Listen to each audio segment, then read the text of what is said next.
On an unusually peaceful day in the city of Aldea, everything looked calm on the surface. Then a red-haired girl suddenly appeared and declared that she had finally found the protagonist. Grabbing his arm without hesitation, she insisted that they needed to leave at once. Not long after, the same girl kept pressing him to hurry. Kai, already worn out by her energy, could only let out a long, tired sigh. A little later, inside a lively tavern, the same kind of scene unfolded yet again. This time, a girl in a blue cloak approached him and said that she had finally found him as well. With a smooth and inviting tone, she told him that he should come with her to her estate. Kai, clearly fed up with this repeated pattern, took another deep breath. He quickly refused, explaining that he was busy today, which left the blonde girl visibly baffled. Clinging tightly to his arm, she complained and asked why he could not come today when she happened to be free. On the verge of tears, she pleaded with him to come play with her. Completely lost, the young protagonist wondered how his life had ended up like this. To understand that, it was necessary to go back a little further, to the middle of a dark forest, where two bandits had first dragged him into this mess. Slightly tense, Kai immediately went along with what the men said. As they prepared to go to sleep, the bandits ordered him to stay on watch because the ransom on the captives was extremely valuable. As a final command, the leader told him that if the prisoners started making noise, he was to beat them into silence. But in his mind, Kai already knew that the captives did not even have the strength left to scream. Alone in the darkness, he reflected on how absurd his situation had become. Holding his head in frustration, he desperately tried to understand how everything had gone so wrong. Then the memory came back to him. He remembered trying to save someone before being struck by a truck. Yet for some impossible reason, he had later opened his eyes in this strange world. As he stared up at the night sky, the truth slowly settled in. He knew this world far too well. Faced with the evidence, Kai realized that he had somehow ended up inside the fantasy game he had been playing the other day. Standing near the bandits' camp, he understood with dread that he had reincarnated right in the middle of the villain's side. A cold shiver ran through him as he cursed his terrible luck. Just then, a noise from the cart nearby caught his attention. When he moved closer, he found an iron cage and froze in shock. Inside, the supposed hostages were actually 3 girls trapped in the darkness. From his memory of the game's story, Kai knew that every villain involved in this incident was destined to be wiped out. Being here among them could only mean disaster. Without wasting a second, he decided that the smartest option was to escape immediately. Searching his pockets, he found a map and some money that could help him on the road. After checking the routes, he concluded that getting out should be possible without much trouble.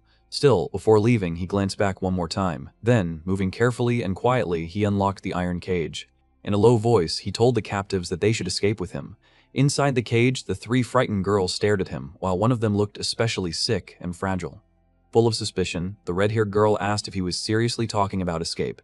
With a sharp glare, she accused him of trying to trick them with some cruel joke. The white-haired girl followed in the same tone and demanded to know why they should trust him after all that had happened. Kai fell silent for a moment, searching desperately for a convincing answer. Seizing on that hesitation, the redhead pointed out that he clearly had nothing to say and declared that his little act had already failed. Thinking quickly, Kai spun a lie and claimed that he had infiltrated the enemy group, then apologized for arriving late to rescue them. Even as he told such an outrageous and shameless lie, he understood that earning their trust in that moment mattered more than anything else. Pressing them urgently, he warned that if they were caught now, he would be finished. Unfortunately, the red-haired girl revealed that her leg was badly injured and that she was in no state to run. The platinum blonde confessed that she was completely blind.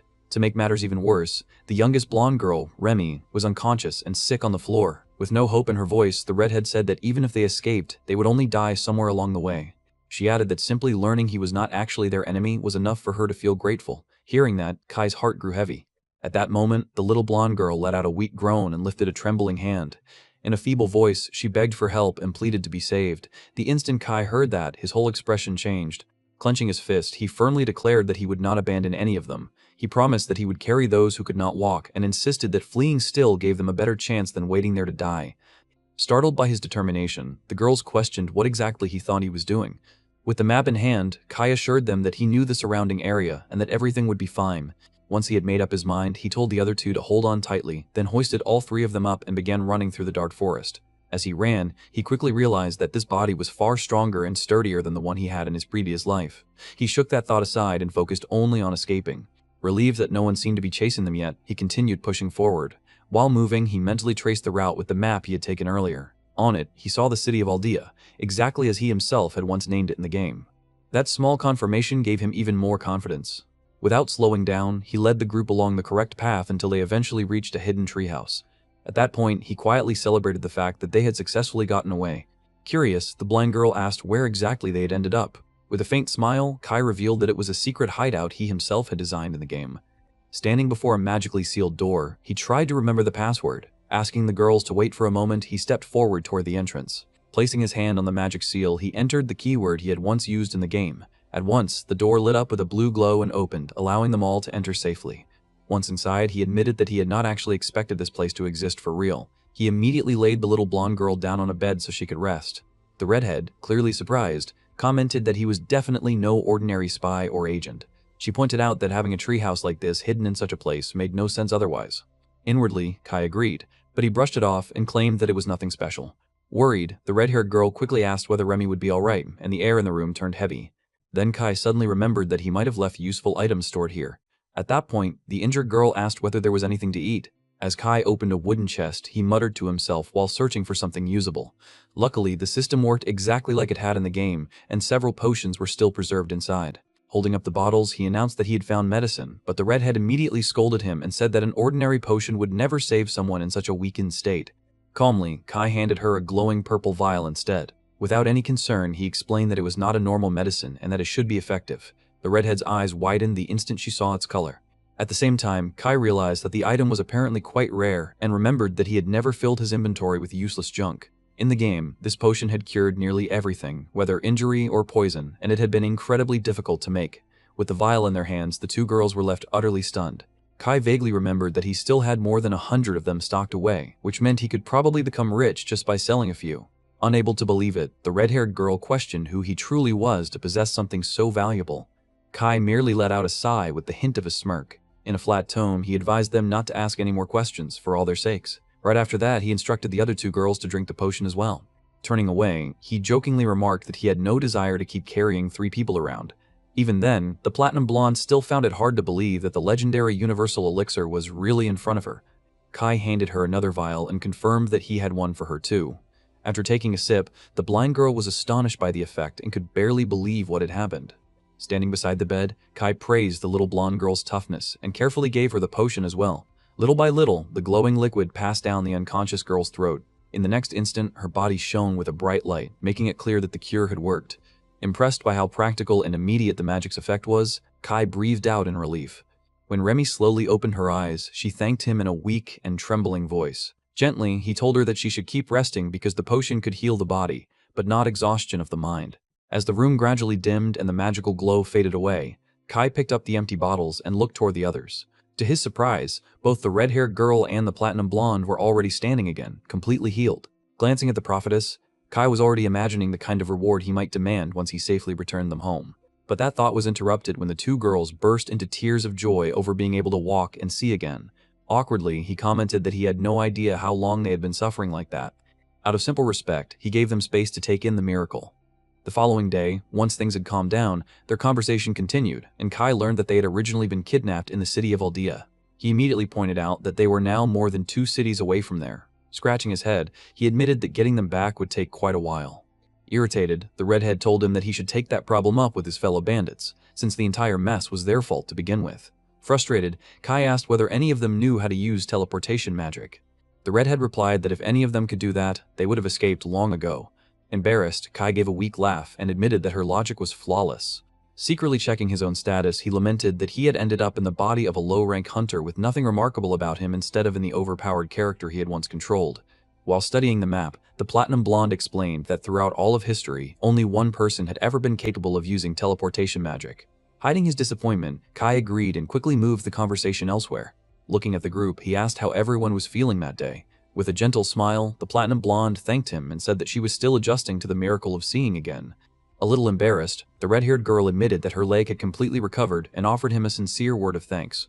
Then, in the next breath, the haughty girl demanded that he stop speaking to her so casually and introduced herself as the noble Karen.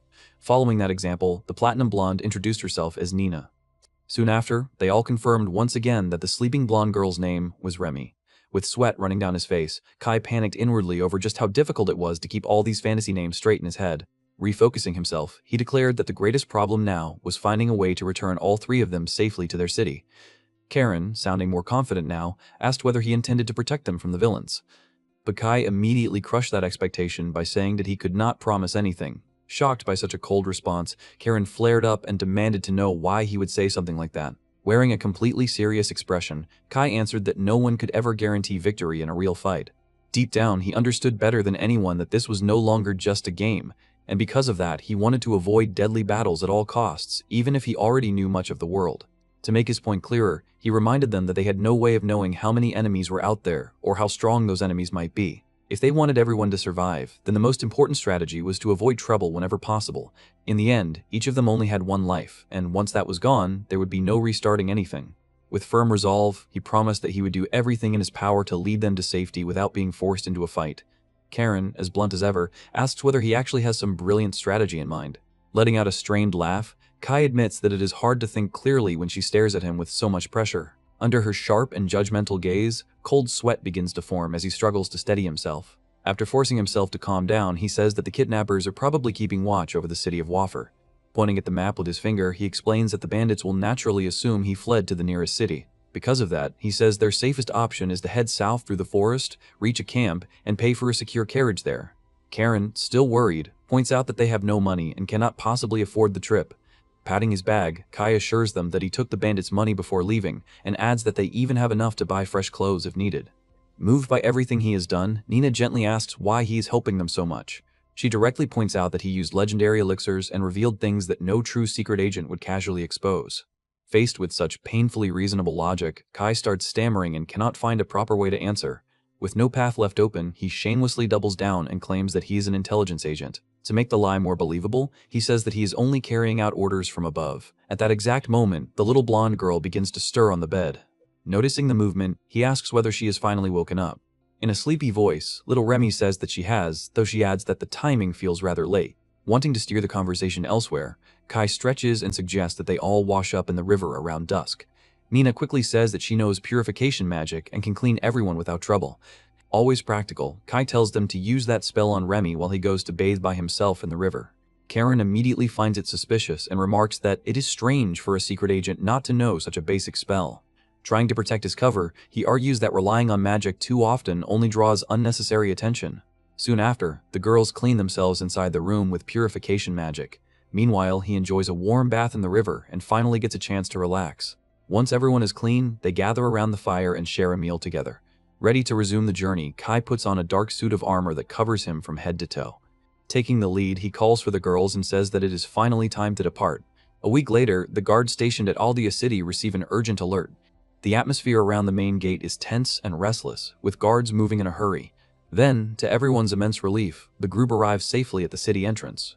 The moment the guards recognize the three noble girls, one of them exhales in relief and says that it is a miracle to see them alive. Karen immediately says that all the credit belongs to the armored knight who brought them back. Overflowing with gratitude, the soldier bows deeply and thanks him for carrying out such a heroic rescue. He then asks the young ladies to wait inside until their proper escort arrives. Curious, Nina turns toward Kai and asks what he plans to do next. Speaking coolly through his armor, he says that he intends to remain in the city for a while. Karen, never one to soften her words, asks whether he has any specific plans. Before he can answer, the guard suggests that a warrior like him must have to report his success to his superiors. Without missing a beat, Kai agrees and continues the lie in order to avoid further questions. The soldier presses a little more and invites the armored hero to receive a proper reward, but he refuses, saying that he has no time. Hidden behind the helmet, the exhausted boy is already at his limit and wants nothing more than a bed to collapse into. Before leaving, he warns the girls to obey instructions and not lower their guard until they are safely home. With a smile, Karen accepts the advice and thanks him again for all he has done. In a small but gentle gesture, Kai pats Remy on the head and says his farewell. The little blonde blushes softly and responds only with a timid nod. After entrusting the girls to the guards, he turns around and walks away without hesitation. Desperate to thank him properly, the soldier tries to stop him, but the knight shuts that down immediately. Without even looking back, he says that he is simply going to enter the city and vanish. The guard captain respectfully welcomes the mysterious warrior into Aldea. As the black-armored figure disappears into the crowd, the soldiers remain frozen in place. Staring after him, the captain mutters in disbelief that the man is beyond extraordinary. Cold sweat runs down his face as he declares that the armored knight is a complete monster. To explain himself, he says that he used his appraisal skill and detected a high-ranking item on the stranger. Worse still, he reveals that only 2 elite clans have ever cleared the dungeon where such an item can be obtained. From the reports and the circumstances, the captain recalls that this same man crushed the Red Freed Mafia on his own, rescued 3 hostages without suffering so much as a scratch, and moved with incredible caution the entire time. With all that evidence in front of him, the captain becomes convinced that he has encountered a legendary veteran. One of the younger guards, unable to hold back, complains that the captain never even checked the man's identification. Angered, the captain cuts him off and asks whether he truly wants to treat a hero like a criminal. In a firm tone, he warns the rookie that they cannot afford to offend someone who saved the 3 most important young women in the entire region. At that point, another soldier suddenly remembers that the knight handed out universal elixirs as casually as if they were cups of water. The captain's eyes fly open the moment he hears those words. As living proof, the guard explains that the noble girl's illnesses and fractures vanished instantly after drinking them. Deeply impressed, the captain remarks that the knight gave away such priceless items without the slightest hesitation. The guards, all on edge, admit that the stranger's actions are outright insane. Realizing how serious the matter is, the captain orders an immediate report to high command and to the guild. His subordinates rush off at once to spread the news. After all, Karen is the daughter of the most prestigious ducal house among the nobility. Nina is part of the direct bloodline of the church's sacred foundation, while little Remy is the heir to the most powerful merchant family on the continent. As the captain pieces all of this together, he concludes that the masked knight interfered in the affairs of the greatest powers in the land without showing even a hint of fear. To the captain, the man carried divine-grade items, refused any reward as if it meant nothing, and behaved like someone entirely above ordinary concerns. In his mind, only one explanation makes sense: the mysterious knight must belong to one of the Empire's secret forces. Completely removed from the uproar he caused, Kai walks through the city with wonder in his eyes. Paying close attention, he realizes that the streets look exactly like they did in the original game. Even from a distance, he spots the grand building of the Hunters Guild. Although he wants to run around and explore every corner, his body is worn down to the point of collapse. Making things more uncomfortable, everyone on the street keeps staring at him. When a small boy stares at him especially hard, he starts wondering what the issue is. He had naively assumed that the city would be full of people walking around in heavy armor, but he soon realizes that his own rare gear is glowing faintly and attracting far too much attention. Too exhausted to deal with it, he decides that reaching an inn is his top priority. Then, out of nowhere, a little girl grabs onto his leg and excitedly shouts that he looks amazing. Completely caught off guard, the armored boy freezes in the middle of the street. Elsewhere, inside a grand mansion, a cry of relief echoes through the hallways. With tears streaming down his face, Karen's father clutches his daughter and sobs in relief. Already losing patience, Karen tells him to calm down, breathe properly, and stop embarrassing himself. In the middle of the emotional chaos, her father suddenly notices that she is standing perfectly fine and immediately apologizes for causing a scene. Smiling proudly, Karen says that her leg was healed by a universal elixir, then spins lightly to show that she's completely recovered.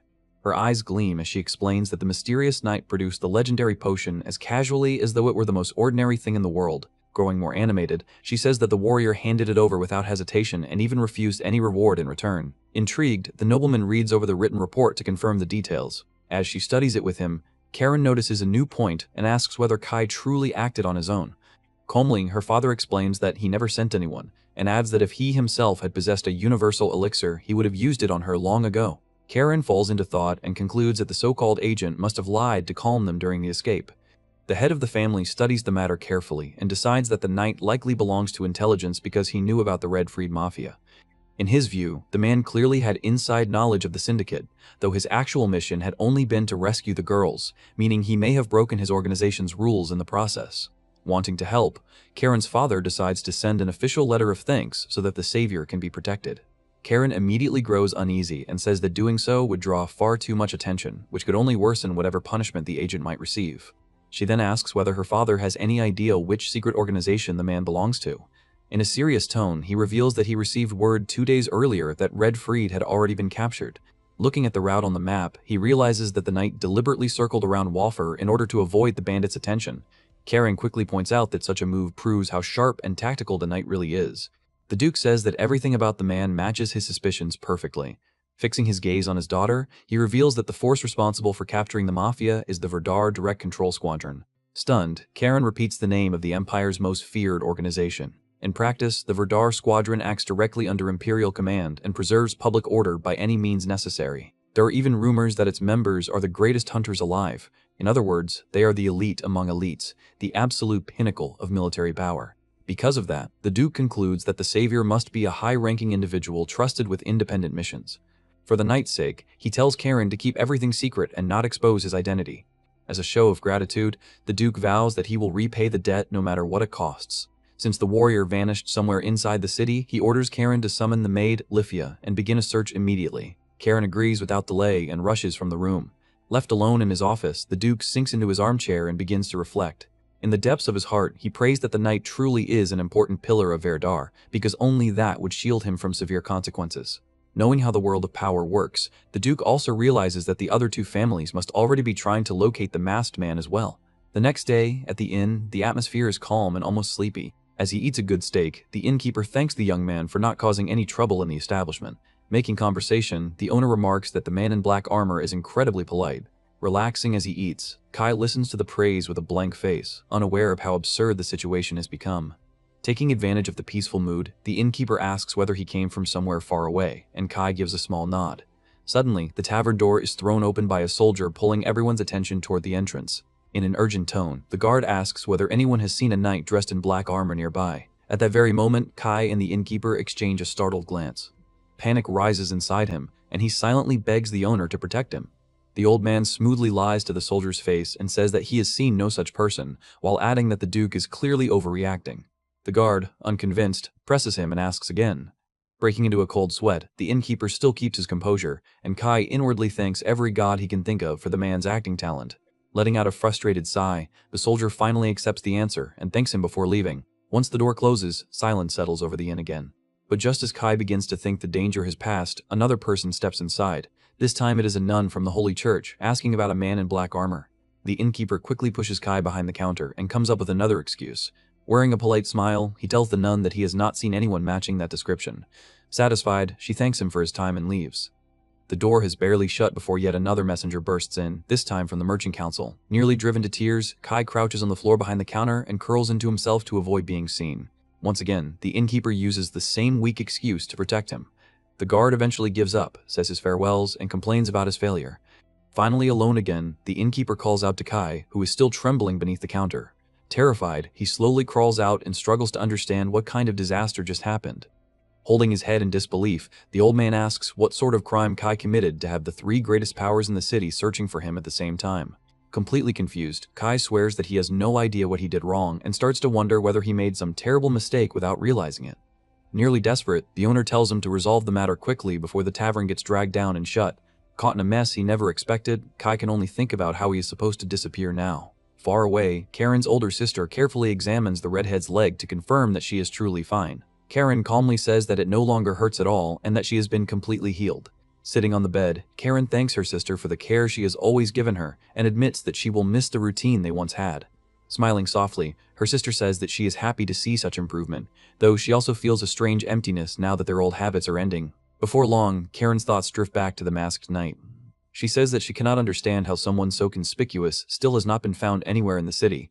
In her eyes, Kai is obviously trying to throw the searchers off his trail. Pulling up a chair, her sister agrees and says that their father believes the same thing. In a quieter tone, Karen admits that she is afraid the knight will be punished for giving away a legendary elixir. With one hand on her hip, she recalls that he even tried to pretend the potion came from his own personal supply. From the way she sees it, the masked warrior did everything he could to conceal his connection to whatever organization he serves. Letting out a deep sigh, Karen says that she can only hope he does not receive some terrible penalty. Her sister, slightly amused, points out that it is rare to see Karen looking so worried and adorable at the same time. Shrugging awkwardly, Karen argues that the knight saved them all by himself, so of course he deserves that level of concern. Her face turning red, she crosses her arms and complains about being teased. In Karen's view, the knight truly risked himself to rescue them, even though doing so may have placed him in danger with his own organization. To make matters even clearer, she adds that Nina's and Remy's families feel the same way. Even so, Karen insists that she is the one thinking about the savior more than anyone else. Her sister immediately bursts into laughter and teases that this must be love. Meanwhile, back at the inn, the owner tries to reassure Kai by saying that he has done nothing wrong. Even with that comfort, rumors continue spreading through the streets, and the search for the Black Knight only grows more intense. Pointing out the situation plainly, the old man says that no one except Kai himself could possibly be the masked man. Feeling completely cornered, Kai begins wondering what kind of punishment awaits him if the rumors are accurate. The innkeeper says that, in the worst case, the three great families might simply ban him from the city forever. Looking at him with pity, the old man admits that hiding him is weighing heavily on his conscience, but still advises him not to switch ends at this point. To make matters worse, the reward for providing information on Kai has already risen to 3 million at the city council. Startled by that number, Kai blurts out and asks why the old man has not turned him in already. Laughing at his expression, the innkeeper explains that the three families are handling things quietly behind the scenes because they do not want to draw public attention. In the end, the old man suggests that Kai put his armor back on, slip outside, and at least enjoy the festival while he still can. Drained mentally, Kai agrees and leaves the counter with his head hanging low. Wishing him luck, the owner tells him to enjoy the city while he still has the chance. Slightly encouraged by that idea, Kai decides that he may as well enjoy one last day before getting thrown out the next morning. As he walks through the streets, he watches the sun begin to set and tries to find at least one small bright side in his absurd situation. Then his eyes catch sight of the city's great clock tower. Back in the game, he had always loved climbing that tower at that same hour of day. Even though he knows the entrance price is outrageously high, he heads straight for the ticket booth anyway. Determined to relive the memory, he climbs floor after floor while admiring the view around him. And the moment he reaches the top, the air fills with surprise. The top of the clock tower should have been empty, yet someone was already there, quietly admiring the scenery. An elegant woman dressed in black stood beneath the open sky, her face hidden behind a mysterious mask. The moment she sensed his arrival, the red-haired woman slowly turned toward him. For an instant, Kai froze, captivated by how strikingly beautiful she was. Stammering awkwardly, he managed to offer only a simple greeting. With calm politeness, the woman responded and welcomed him to the top of the tower. At that moment, he remembered a rumor from the game, one about a hidden encounter with a woman at the clock tower. Remaining cautious, he kept some distance, wondering whether this was that very event. In a gentle tone, the masked woman praised the view and said that it was the perfect place to clear one's mind. Agreeing with her, Kai admitted that the scenery truly was breathtaking. Curious, the woman then asked what had brought him to a place like this. Looking a little downcast, he confessed that he had come because he needed to sort through some troubles weighing on his mind. Then the woman shifted the subject and asked whether he knew the man in black armor. The question made him swallow hard, and fear immediately rose in his chest as he wondered whether his identity had been exposed. Forcing a nervous smile, he played it off and remarked that the Black Knight had become the talk of the entire city. The woman honestly admitted that she too was searching for that hero and said that she would very much like to meet him in person. Uneasy, Kai asked whether the Black Knight had done something wrong. Laughing softly, she assured him that the man was not wanted for anything sinister. Soon after, she explained that the authorities merely wished to express their gratitude, though the details had been kept confidential. Hearing that, Kai relaxed a little. Simply learning that he was not being pursued for punishment lifted a great burden from his shoulders. At that moment, a luxurious carriage arrived at the base of the tower. Catching sight of it, the mysterious woman realized that her ride had come. Curious, Kai asked whether she had to leave already. With graceful charm, the woman said that they would surely make progress in the search soon, then offered her farewell. As she descended the stairs, she left an air of mystery lingering behind her. Alone again on the observation deck, Kai watched her departure. For a moment he stood there thinking, unable to guess who the masked woman really was. Outside the tower, the woman stepped into the carriage and found Karen waiting inside.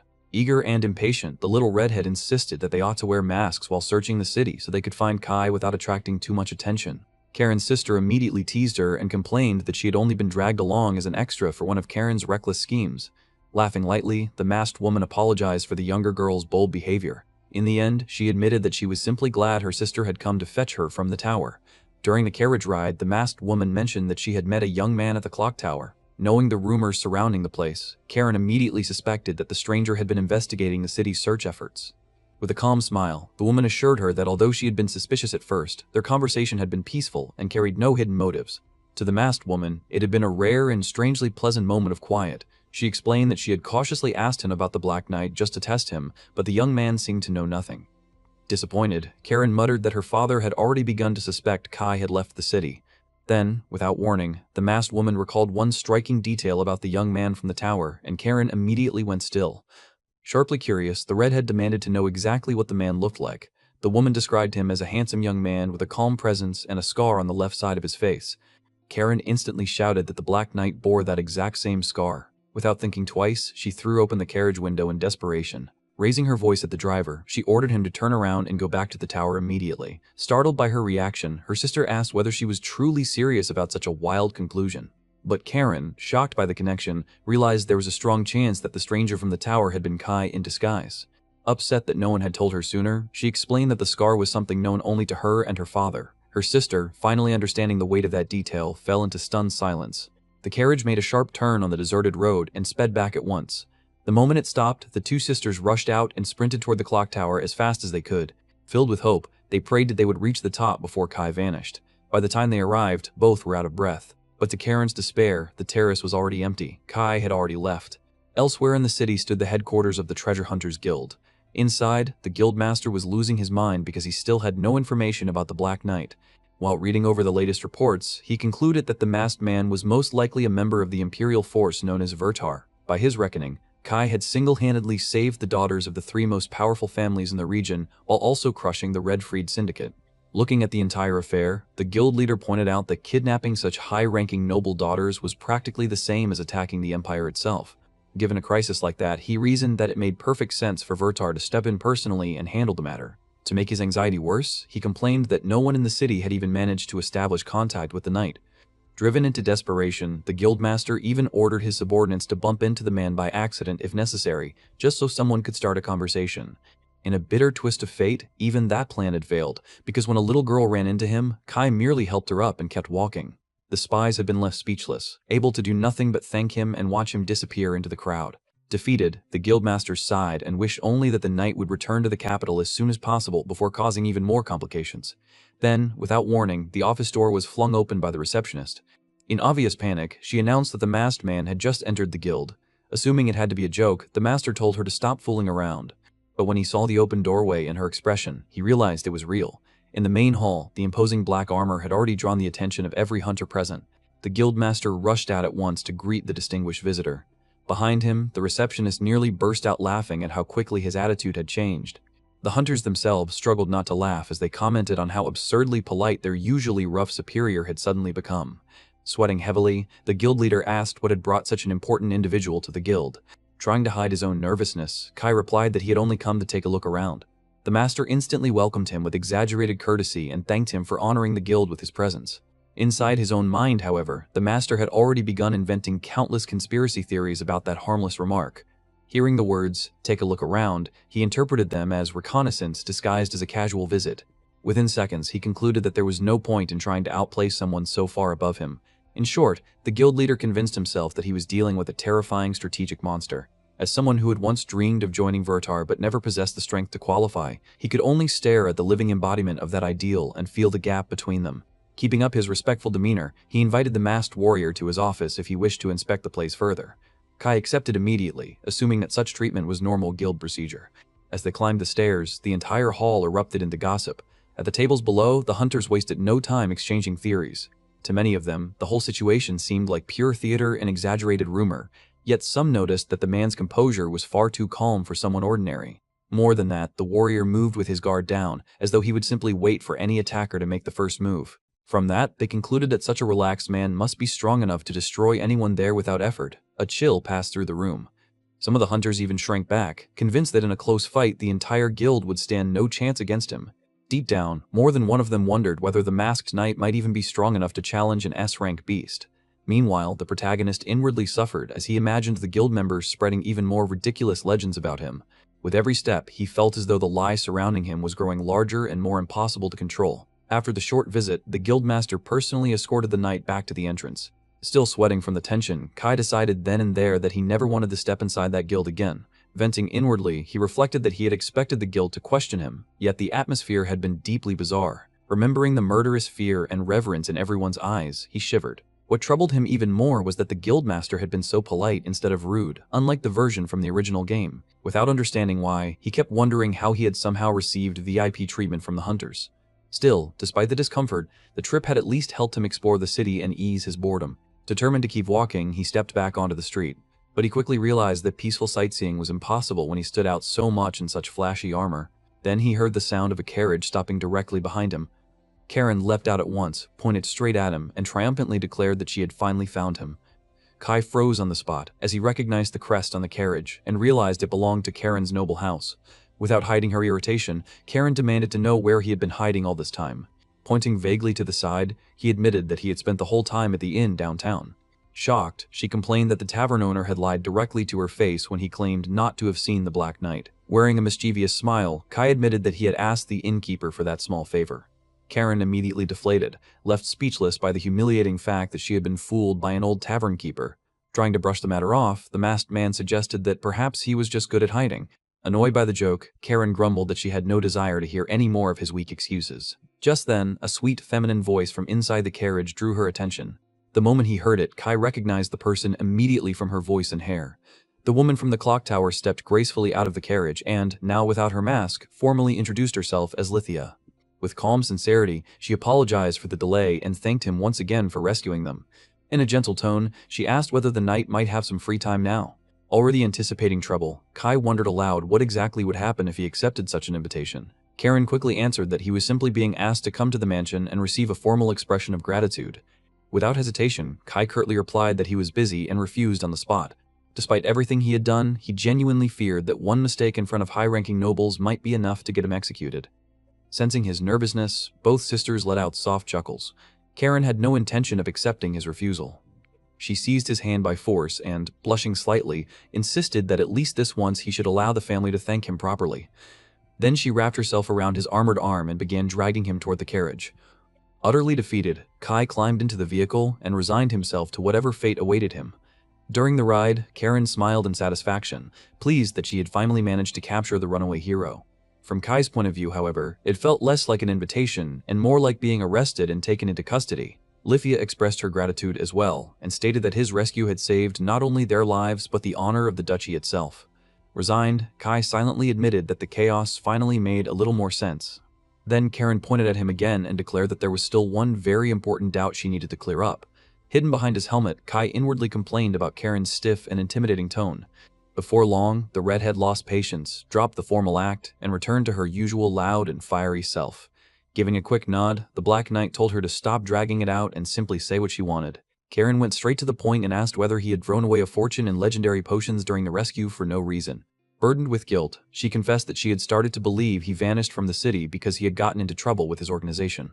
In a reassuring voice, the warrior told her that the items belonged to him and that there was no problem at all. Hearing that, Lifia's eyes widened as she silently confirmed to herself that the potions had truly been real. Karen, still worried, asked whether keeping such an immense treasure for himself was not dangerous. Pressing him anxiously, she demanded that he explain more clearly how he had obtained such things. Inside the helmet, Kai panicked, completely unsure how to invent an excuse that would free him from the conversation. Cornered, he realized he had no choice but to convince the two sisters that everything was under control. As a final measure, he said that he had no regrets and that the only thing that mattered was the fact that her leg had healed. Then, with a calm and unexpectedly charming tone, he told Karen that she should simply enjoy her life and allow him to deal with his own problems. The little redhead instantly turned bright red, and silence took over the carriage. Lifia was also deeply impressed, and she thanked him once again for his kindness. Trying to shift the mood, Kai raised one finger and said that he wanted to ask for a small favor. The two sisters immediately fixed their eyes on him, listening carefully for what this mysterious request would be. Outside, the luxurious carriage continued rolling through the city streets toward the Duke's mansion. With unusual seriousness, the knight asked them to step in and help him if he accidentally acted rudely in front of their father. Karen's eyes widened in disbelief, unable to understand why someone like him would ask for something so simple. In utter shock, she cried out that he had given away a legendary potion and had not even asked for money in return. Trying to justify himself, he lied and said that he was only a commoner who was terrified of offending nobles. Deep down, he knew perfectly well that staying alive and avoiding execution would be the greatest reward he could possibly receive. For a quiet moment, the two sisters exchanged a glance, clearly processing his weak excuse. To Lifia, someone hiding behind such a flimsy fear while carrying himself like that felt deeply suspicious. From the way he dodged the real issue, she could tell the excuse had been poorly made, almost as if he wanted them to accept it without digging deeper.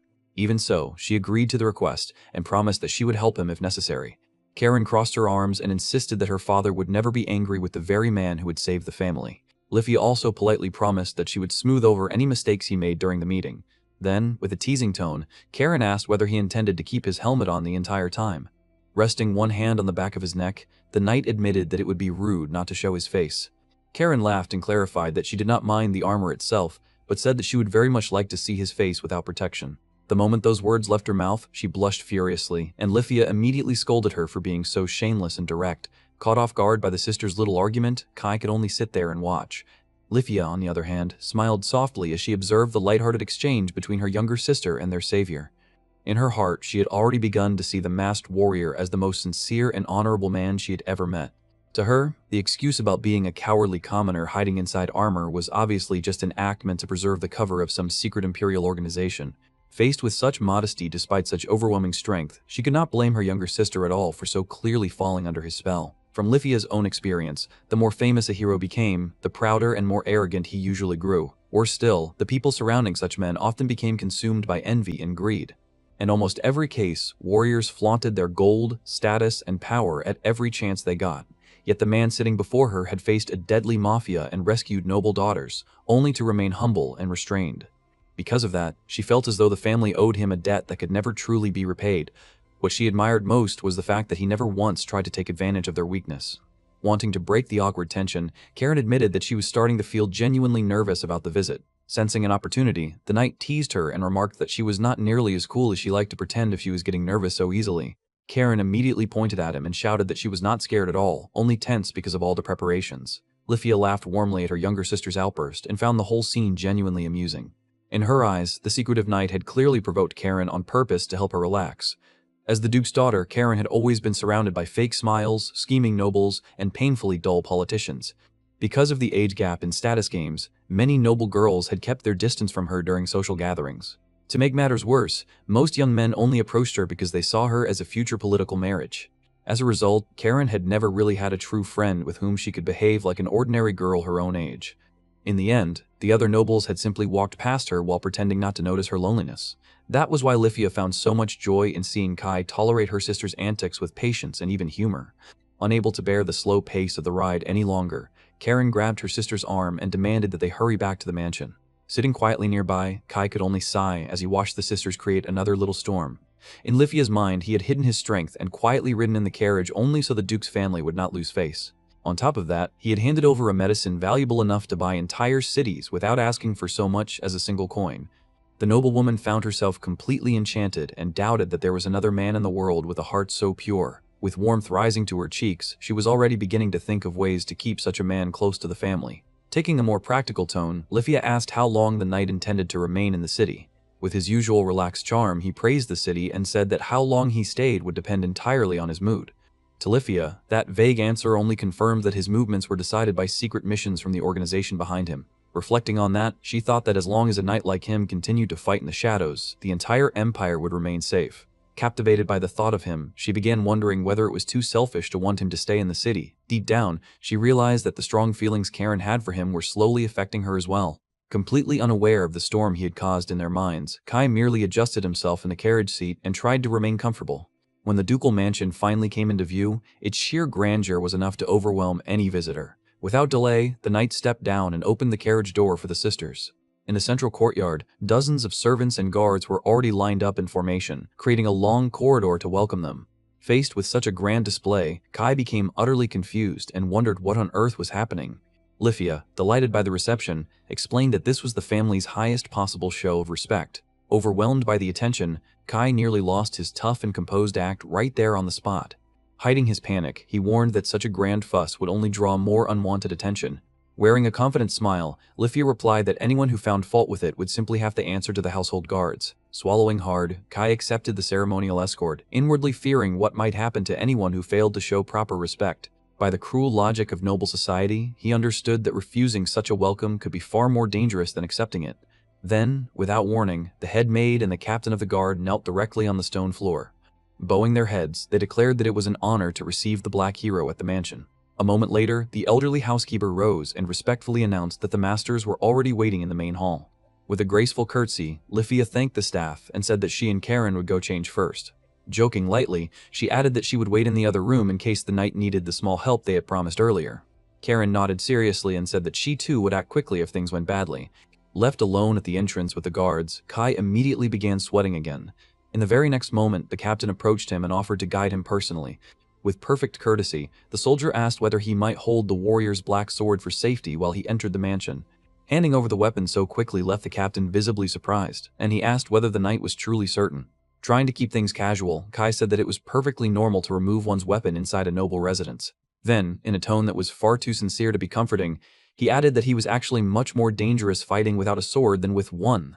The servant's eyes went wide in disbelief. The captain swallowed hard as terror crept into his expression, realizing just how monstrous that statement sounded. Beneath the helmet, however, Kai was not exaggerating at all and spoke with complete seriousness. Back when he had still been a player in the game, he had been reincarnated into a body with absurd physical capabilities. Because his reflexes were so unnaturally sharp, weapons often interfered with the rhythm of his movements. For that reason, he genuinely felt that his bare hands were far better suited for crushing enemies than any blade. The captain, of course, knew nothing of that reasoning. To him, the stranger looked less like a man and more like some dark lord of death. Continuing onward, the old maid led the armored monster through the mansion corridors. When they finally stopped before the door of the main hall, Kai felt his heart hammering inside his chest. Resting his hand on the doorknob, he prayed silently that the meeting would end quickly and without bloodshed. Meanwhile, back in the courtyard, the captain of the guard could not stop staring at the black sword in his hands. According to the game's system, that divine blade never chipped, never broke, and could cut through absolutely anything. Taking advantage of the moment, the captain jokingly told Karen that she could try holding it under his supervision. The little redhead immediately came rushing over like a storm. Excited beyond reason, she nearly leaped toward him, eager to test the legendary weapon belonging to her savior. Completely fascinated, she stared at the polished black metal with shining eyes. Full of excitement, she insisted that the captain show it to her properly at once. Amused by her enthusiasm, the soldier presented the blade, which gleamed like a jewel sharpened into a killing edge. Karen tilted her head and commented that the sword was almost too beautiful, to the point that she found it hard to imagine it enduring real battle. Still captivated, the captain agreed and remarked that it looked more like a work of art than a weapon of war. Beneath the sunlight, the black metal shimmered so beautifully that both of them found themselves momentarily hypnotized. Resting one hand on her chin, Lithia began wondering what style of combat a warrior like him used if he claimed not to rely on weapons. In her mind, the stranger had to be some master tactician who valued speed and precision over brute force. Distracted by the discussion, Karen reached out to grasp the divine sword herself. In that exact instant, the unbelievable weight of the weapon caught her completely off guard. Startled, the captain reached for her as she pitched forward. Lacking the strength to control it, the little noble lost her balance, and the blade slipped from her hands and crashed down toward the stone courtyard. It sliced through the stone as easily as a hot knife through butter. For a brief moment, the entire courtyard went silent at the clean sound of the cut. Karen stared at the result, stunned beyond words and unable to understand what she had just done. The captain and Lithia cried out in horror when they saw the stone split cleanly apart with no resistance at all. In that moment, the older sister understood with absolute clarity that no armor in existence could protect a person from such a weapon. Trembling, the captain remembered the warrior's earlier words about being more dangerous without it. Immediately, he rushed to check whether Karen had been injured in the incident. Stammering in terror, he swore that if anything had happened, he would tell the Duke it was entirely his fault and not hers. Meanwhile, inside the mansion, the meeting in the main hall had already begun over an elegant tea service. Outside the hall door, the two sisters listened quietly. From within, the deep voice of the Duke could be heard as he expressed profound gratitude to the mysterious hero for everything he had done. Karen looked surprised, noticing that her father sounded far more humble than usual. Lithia gave a small nod and said that the reason should already be obvious. Just by listening through the door, the sisters realized that even the mighty lord of the duchy had bowed his head before the masked man. Because of his political position, the Duke always had to project superiority in order to avoid looking weak. Placing a hand over her chest, Lithia sighed softly. Seeing how deeply gratitude had lowered her father's pride, Karen felt a pang of sadness for the way her family had been forced to bow because of the kidnapping. Lithia dryly asked whether Karen still had time to complain. The younger girl blinked in confusion, not understanding why her sister had suddenly become sharp with her. With merciless directness, Lithia reminded her that she had just destroyed the stone courtyard of the ducal mansion. The moment reality sank in, Karen froze solid. She suddenly remembered that she had ruined the family's main walkway with someone else's divine sword. Nearly in tears, she lamented that now her father would truly kill her because of the disaster. Pointing a finger at her, Lithia added that Karen had also betrayed the trust of the captain, who would only let her touch the weapon because he trusted her. Karen began whisper shouting in panic and insisted that nobody had warned her the sword would be that heavy or that absurdly sharp. Lithia watched her younger sister collapse into despair and could barely contain her laughter. Even while trying not to laugh, she told Karen to stop whining. After all, she reminded her that Karen was healthy now and had the rest of her life ahead of her to enjoy every good thing she had once been denied. Brightening immediately, Karen declared that she intended to enjoy life to the fullest with her restored legs. Lithia smiled sweetly as she watched that excitement return to her sister's face. Karen nodded and finally seemed much calmer. Changing the subject again, Lithia observed that Kai had clearly tried to conceal his true strength. If the Emperor were to learn that he had casually used a legendary elixir, the warrior could be in serious trouble. Because of that sacrifice, Karen swore that she would reward the masked man in the best way she could. Lithia then recalled an odd detail from the report and voiced her doubt aloud. According to everything she had heard, the man had refused rewards and acted as though the entire rescue had been nothing unusual at all. In the real world, any ordinary person would have been overwhelmed by the kind of rewards a duke could offer. Money, land, influence, status. Nobody in their right mind would refuse payment from one of the greatest noble houses. Even so, Lithia quietly admitted that what she really wanted most was simply to see his face again. Karen immediately cried out in protest and said that she would rather be the only one who got to see his face. Laughing, Lithia teased her and said that she sounded jealous, as though she wanted to keep the warrior all to herself. Flustered, Karen tried to defend herself and said that she had only seen the scar near his eye during the rescue. At that, Lithia suddenly understood far more than before. Karen's fixation was no longer difficult to read. The redhead instantly frowned and denied that she felt anything deep for the stranger. Silence stretched between them as the sisters exchanged a look heavy with dramatic tension. Karen, completely nervous, insisted that it was only gratitude and absolutely nothing more. While the younger girl was drowning in her own confusion, the mood inside the adults' room remained painfully tense. Clutching her tea, Karen silently prayed that her father would not frighten the savior away. In the main hall, the atmosphere was anything but comfortable. Pressure filled the room so thickly that it almost seemed visible. Sweating through his composure, the Duke and his wife stared at the giant figure in black armor with unmistakable dread. Across from them, the knight sat motionless, without so much as twitching a muscle. Unable to understand the warrior's posture, the Duke found himself wondering why the man had not yet demanded anything in return. In the nobleman's eyes, the stranger was deliberately choosing humility so he would not embarrass the family. Out of consideration, the Black Knight displayed not even the slightest sign of trying to claim the debt owed to him. Having saved their daughters, he now stood in a position where the Duke could not refuse any request he made.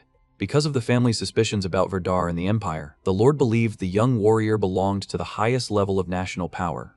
In other words, the knight had enough backing behind him to crush any politician who stood in his way. The fact that he expressed nothing at all from behind that armor only made him more terrifying to the duchy's rulers. Sitting rigidly on the sofa, the Duchess quietly suggested to her husband that this entire meeting might actually be some kind of test of loyalty. Thinking quickly, the Duke decided that treating a visitor like this without absolute formality would be dangerously foolish.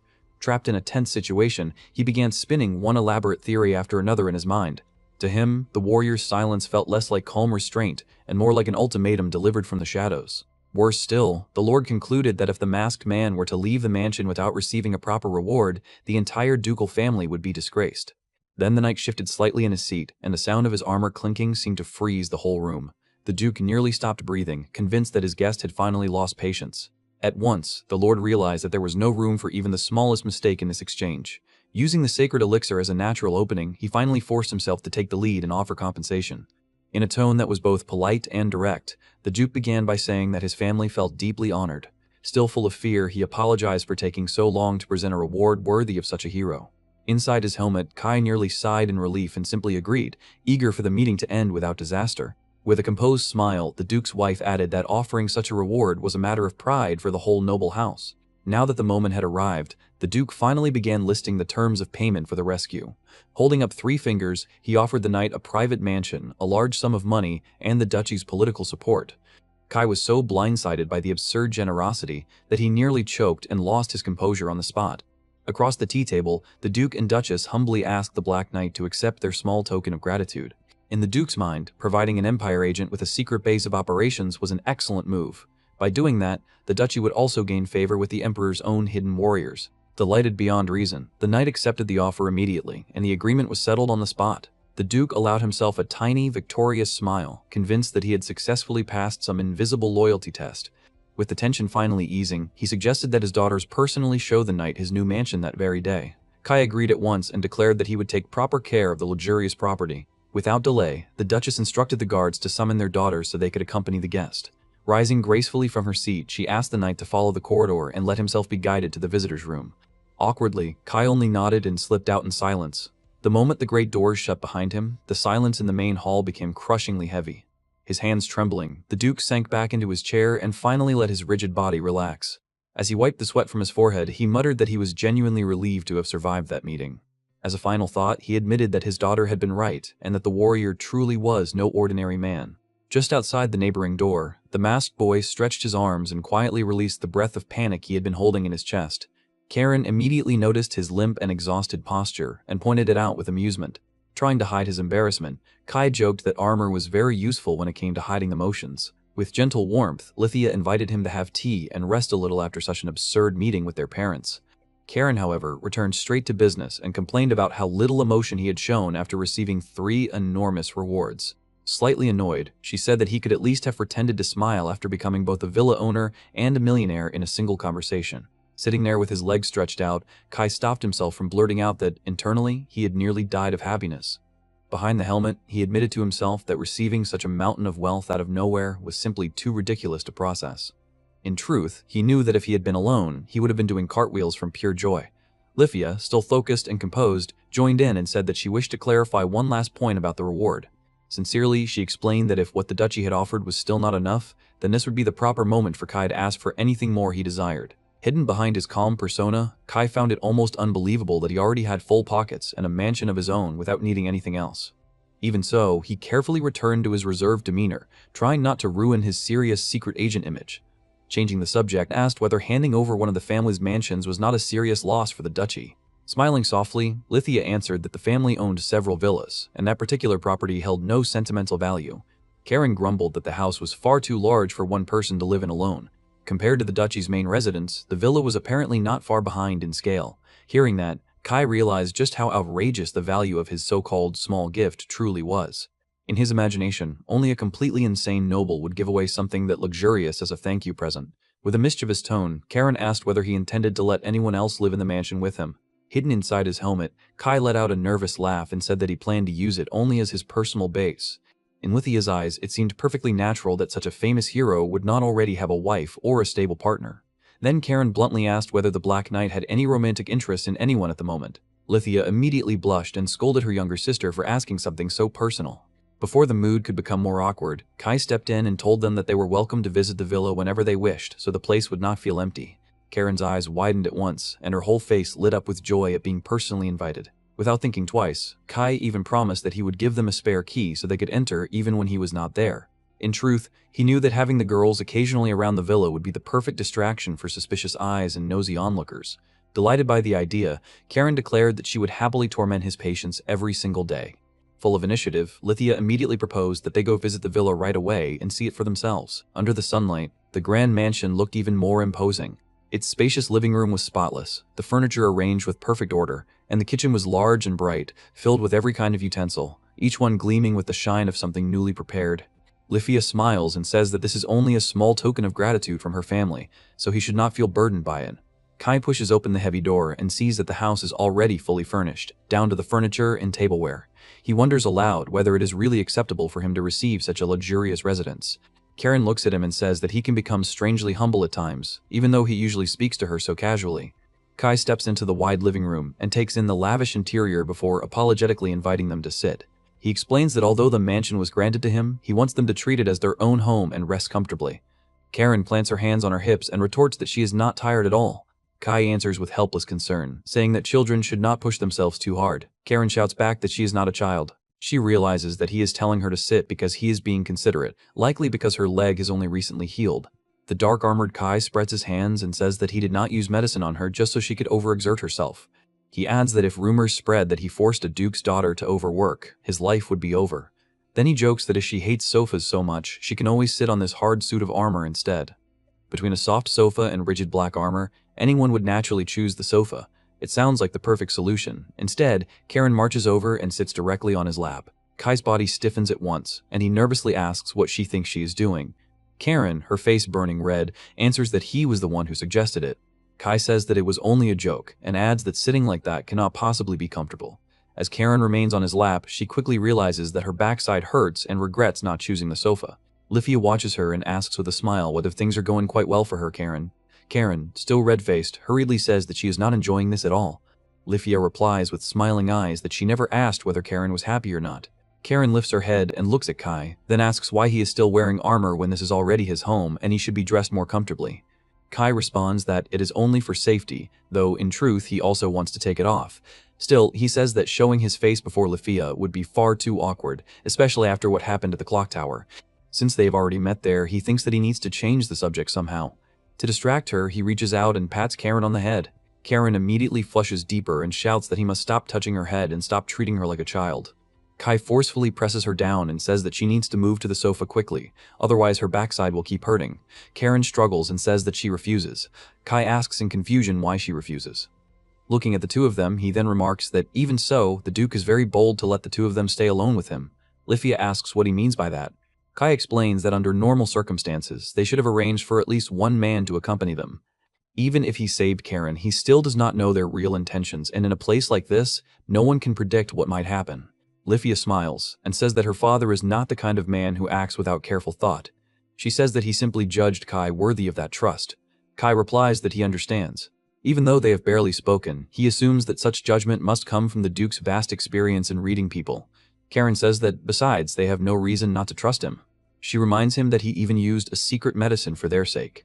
Kai says that is true. Lifia then proposes that, if he does not mind, perhaps he would join them for dinner. Kai answers that he must decline. Lifia sighs and says that he truly is a busy person. Kai says that it is more or less like that. Karen looks at him and says that if he plans to leave the city, he should at least visit her home to say goodbye, and when he returns, he should tell them as well. Kai refuses and admits that he is afraid of meeting the Duke. He says that the difference in status is simply too great and there are already too many troublesome matters surrounding him. Lifia steps closer and asks him, in that case, to remain in the city as long as possible. Kai lowers his head in silence. He admits that this is indeed a pleasant city and that he intends to stay a while longer. He says he may even do some sightseeing. At the same time, he thinks to himself that there are still people searching for him. Lifia sits across from him and begins waving both hands frantically, making odd gestures. Kai tilts his head in confusion, and Karen also sways her head from side to side before asking what that gesture was supposed to mean. Flustered, Lifia quickly says that it was nothing. Karen says with a blank expression that her sister was telling her to try removing his helmet. Lifia cries out Karen's name in alarm. Karen snorts and says that her sister can punish her later since this is clearly her fault. Then she grabs Kai's arm and says that if her sister is jealous, she should just admit it openly. Lifia freezes and repeats the word jealousy in disbelief, saying that such a thing is impossible. Kai looks at the sisters before him and thinks that perhaps he is mistaken, but Lady Lifia should not be doing something like this. Karen turns to Kai angrily and demands to know why he rejected her sister so bluntly. Kai hurriedly explains that it is not like that. He says that she is beautiful, of high status, and nearly an adult. Surely someone like her must already have a lover, so would that not create misunderstandings? Lifia, looking a little uneasy, says that as he said, she has indeed received many marriage proposals, but at present she is still single. Kai is slightly surprised and says that he sees. Karen lets out a sigh and says that every time, the men are the ones who withdraw first. She explains that they fall for her sister, but after humiliating themselves, they become too embarrassed to appear again. Kai says that it sounds miserable. He adds that he can understand how those men feel, because in front of a beauty so extraordinary, it is difficult to behave naturally. Karen continues by saying that her sister is actually rather clingy. Whenever she wants to grow closer to someone, that person only becomes more shy and ends up avoiding her. Lifia covers her face and begs Karen to stop talking, saying that it is far too embarrassing. Kai looks down at Karen in his lap and thinks that she has no right to criticize anyone while she herself is still sitting there. Karen pats the sofa and tells Kai to try patting it like this. Kai asks why. Karen orders him to do it without asking questions. With obvious helplessness, Kai pats the sofa. Lifia immediately comes over and sits beside him. Karen spreads her hands and asks if he sees now. Lifia blinks, then suddenly reaches out and places her hand over the black, cold metal gauntlet of his armored hand. Karen suggests that they continue talking like this. Lifia smiles and says that she would be delighted to. Later, before the Duke's mansion, a carriage waits quietly. Lifia smiles and says that he was truly a great help today and that it was their honor. She thanks him sincerely for the precious time he gave them. As a final token of gratitude, she asks him to accept the family crest and explains that the matter is somewhat complicated, so it will take about 3 days to complete. Once it is ready, they will personally visit him again, and at that time they also wish to discuss the management structure of the estate. Kai replies that he understands. Karen lifts her skirt in a graceful farewell and says that until they meet again, he should take care of his health. Kai waves and tells her to do the same. He says that she should hurry home and not make her parents worry. As the carriage slowly departs, Kai waves after them and says goodbye. Watching the carriage grow distant, he finally says that he can at last remove the helmet. He takes off the heavy helmet, revealing a young face beneath, and breathes out in relief, saying that this feels much better. After they part ways, the carriage rolls down a tree-lined road. Lifia leans inside the carriage and looks at Karen before saying that time passed so quickly. Karen says with some regret that, to be honest, she wanted to stay a little longer. Lifia smiles and says that she felt the same way. Karen then asks whether being praised as a beauty feels good, especially since he even called her by name, which was unusually considerate. Lifia lowers her head with a blush and says that perhaps it does. She admits that after speaking with him today, she's been thinking constantly about how, despite being more famous than almost anyone else, he's still so generous and broad-minded. She wonders whether only someone like that would truly be worthy of Aldi. Karen quietly says that maybe that is true. Then she tells her sister that the real reason she wanted to stay longer was probably to get another chance to see his face. She says that she has never seen Lifia behave that way before. Lifia says that, after all, he is Karen's savior, and there is also a strong chance that he is the very person she met at the clock tower. She admits that she truly wanted to see his face with her own eyes. Karen tells her not to make that expression, and says that once they return home, she can simply draw his face for her. Lifia replies awkwardly that she appreciates the thought, but Karen's drawing style is far too unique to be of much use. Then Lifia turns her head toward the window. Karen asks what she is looking at. In the distance, Kai has removed the heavy helmet and revealed that youthful face, letting out a long breath of relief. Lifia stares blankly.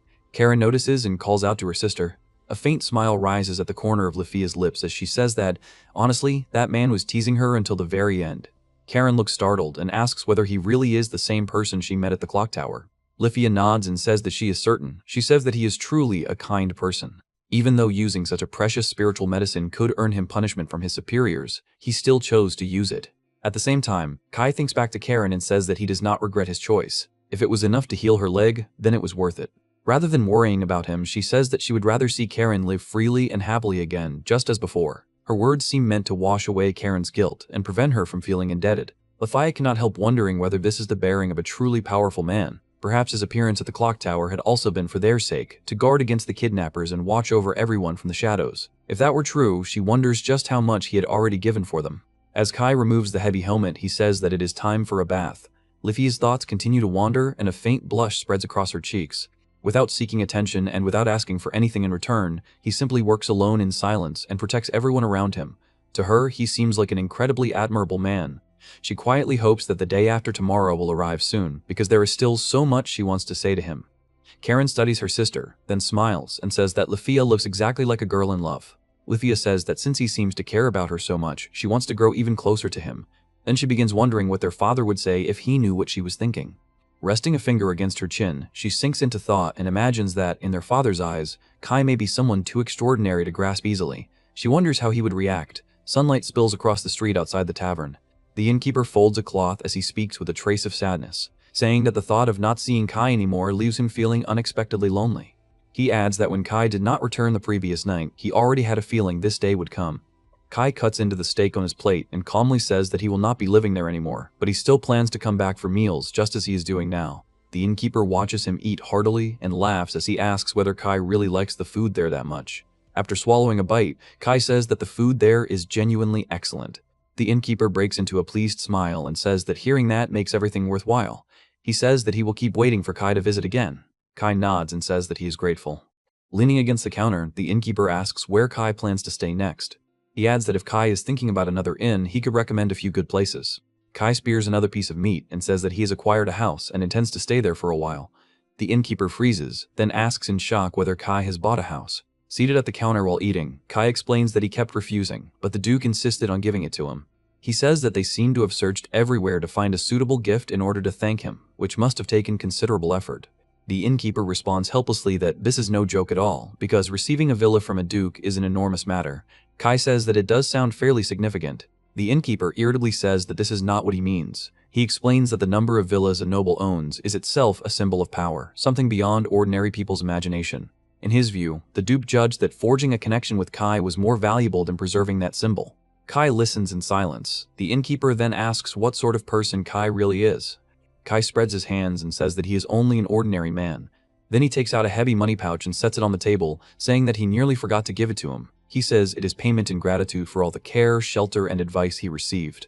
The innkeeper stares at the pouch and asks what it contains. From the sound of it, he says, it seems to be filled entirely with money. Kai pushes it toward him and says that it is cash. He explains that the innkeeper sheltered him and offered him useful advice, which truly helped him a great deal. The innkeeper waves his hands and says that he really does not want to accept Kai's money because it feels too frightening. Kai says helplessly that there is nothing to fear. He says that he is naturally stingy, but after dragging the innkeeper into such madness, he still feels sorry about it. The innkeeper asks what madness he is talking about. Kai explains that the innkeeper helped hide him from the duke's people, and during all of that he was tense out of his mind. The innkeeper says that even so, he only wanted to do his best to treat his guests properly. Kai smiles and says that he is truly glad he stayed at that inn. The innkeeper asks proudly whether that means the place is pretty great. Kai nods and says that he thinks so. The innkeeper suddenly grows awkward and says that he had only been joking. He says that hearing such a sincere answer makes him feel embarrassed, and that Kai should have denied it or at least looked uncomfortable. Kai puts his helmet back on. The innkeeper laughs and tells him not to forget to come again. Kai answers that he definitely will. He turns and leaves the tavern. The innkeeper picks up the money pouch, makes sure no one is watching, and loosens the cord. He is stunned to find it packed with shining gold coins. He wonders how anyone could hand over so much money so casually, since no ordinary person could ever do such a thing. The same man had even called himself stingy. Within one of the three great powers, the Holy Church, Nina pinches Mary's cheek and tells her not to sit with her legs crossed, saying that she will ruin that pretty face of hers. Mary replies in a muffled voice that Nina should stop touching her face. Nina gazes at her sister and says that this must be what she truly looks like. Once blind, Nina has now regained her sight thanks to the panacea. Mary asks who Nina thinks she is and wonders how many times they are supposed to repeat this same exchange. Nina calmly says that this should be the 7th time. Mary narrows her eyes and asks whether she is doing it on purpose. Nina turns away and says that she would never do such a thing. Then she adds that Mary's way of speaking is too rough and repeats that she should not cross her legs because it damages her beautiful image. Mary leans back in her chair and says that relaxing like this every now and then should not matter. She admits that it would be a problem if someone outside the family saw her like this, but says that when necessary she can behave perfectly well. She straightens her back, adopts an elegant posture, and asks whether Nina can see the difference. Nina stares at her. Mary closes her eyes and says that Nina should stop looking at her like that. Ever since regaining her sight, she says, Nina has become more rigid than ever. Nina answers that she is only saying what needs to be said. She points out that Mary's so-called occasional behavior happens every single day. Mary objects and says that it is not every day. Nina firmly states that it absolutely is. Mary lets out a sigh. Ever since Nina recovered her sight, she has become brighter than anyone else and has been enjoying every day, not only today, but for the past 2 days as well. Mary says that none of them have ever seen Nina this cheerful before. Looking at her sister, Mary says that the man called Kai truly did something impressive. He saved Nina alone, used the panacea for free, and even used 3 bottles in one go. Nina grips the pendant on her chest and says that she knows. She says that both his appearance and his heart are flawless, exactly the type their sister would fall for. Mary smiles and asks whether that also makes him Nina's type. Nina grows a little flustered and says that she has only just regained her sight, so she has not even had time to develop any real taste in men. Resting her cheek on her hand, Mary says that she is not so sure about that. In any case, she says that Nina is still too young to set her sights on Kai. If he can hand out holy medicine for free, then he must be Verta, and if that is true, Nina would be facing hundreds or even thousands of rivals. Blushing, Nina argues that because of her age, she may still have a chance. Mary teasingly says that now someone is getting fired up. At that moment, a nun opens the door and enters, telling Lady Mary and Lady Nina that it is time for them to take over their duties. Mary smiles and says that they will handle it. Then she turns to her younger sister and tells her that it is time to go. Nina hesitates for a moment before answering that she understands. The devout Ansachi sisters, Nina and Mary, carry in their hearts a quiet hope for the day they will meet Kai again. Meanwhile, Kai stands in shifting light and shadow, silently waiting for fate. 3 days later, Mary slumps across a bench and complains that she is exhausted. Leafia approaches and points out that she has been caught slacking off again. Mary startles, then hurriedly says that it is Leafia. She insists that she is not slacking off and is merely resting. She adds that it has been a long time and points out that Leafia was not scheduled to visit that day. She also reminds her that entering the rear garden without following protocol is normally forbidden. Leafia apologizes awkwardly. Mary tells her not to worry about it and invites her to sit first. The two of them sit side by side on the bench and share a light laugh. Mary then asks whether Karen is not with her today and whether she came alone. Leafia replies that Karen is outside talking with Nina while Nina is cleaning the courtyard. Mary nods and says that she understands. Then she adds that since the sisters have appeared there again, the Duke's household must already have properly expressed its gratitude to Kai. Seated on the bench, Leafia says that she has just personally delivered her father's letter to Mary's parents, and now it is their turn. Mary sighs and says that the meeting is finally about to happen. She explains that her younger sister has been clamoring every single day about wanting to see him because she likes him that much. Leafia answers helplessly that Karen is the same. Karen keeps asking whether her sister is going to the villa again today. Leafia says that Karen has finally found someone besides her that she can rely on, and now she practically lives on that person's lap. Even when scolded, and even when her backside aches from it, she still refuses to leave. Mary smiles and asks whether Kai really has that kind of irresistible charm. With a gentle gaze, Leafia says that such charm cannot be described with words. She says that he is the finest person she has ever met. Mary remarks that this is extraordinarily high praise. Leafia smiles and says that Mary will understand as soon as she meets him. Mary's curiosity deepens. She says that this is unusual, then asks whether Leafia gave Kai a generous reward during their last meeting. Leafia answers with a touch of disappointment that the matter is still under discussion. Mary leans a little closer and asks her to tell her anyway, if only as a reference. She explains that the Ansachi family has not yet decided on the form of their own thanks, so they want to know how the Duke's household handled it in order to avoid giving an improper gift. Lifia's expression turns serious as she warns that Mary absolutely must not tell anyone else. She says that if Mary lets the matter leak, she will expose Mary's true nature. Mary quickly answers that she understands. Leaning close to Mary's ear, Lifia whispers that she must speak quietly. She explains that the reward they gave Kai was a villa and a family crest symbolizing honor. Mary stares at her in disbelief and asks whether that is truly all. She says that Kai used the panacea and even saved Karen's life, so such compensation is nowhere near enough. Lifia replies helplessly that she feels the same way, but at the time there was no better option. Mary frowns and says that there had to be some way to offer more. Lifia sighs and explains that Kai not only failed to ask for anything, but even refused the compensation they tried to give him. Mary throws up her hands and exclaims that such a person cannot possibly exist. With a serious face, Lifia says that she told her from the beginning that Kai is the most perfect person she has ever met. She adds that even her father said the same, and that she herself cannot compare to him at all. Mary shows clear surprise and asks whether even Lifia's father truly said such a thing. Lifia continues by saying that lately her father has been racking his brain, preparing for their next meeting. She says that unless he makes perfect preparations, he may not even be able to speak to Kai normally. Mary lowers her gaze and says that if a man like her father finds Kai that troublesome to deal with, then Kai must be a monster in the truest sense.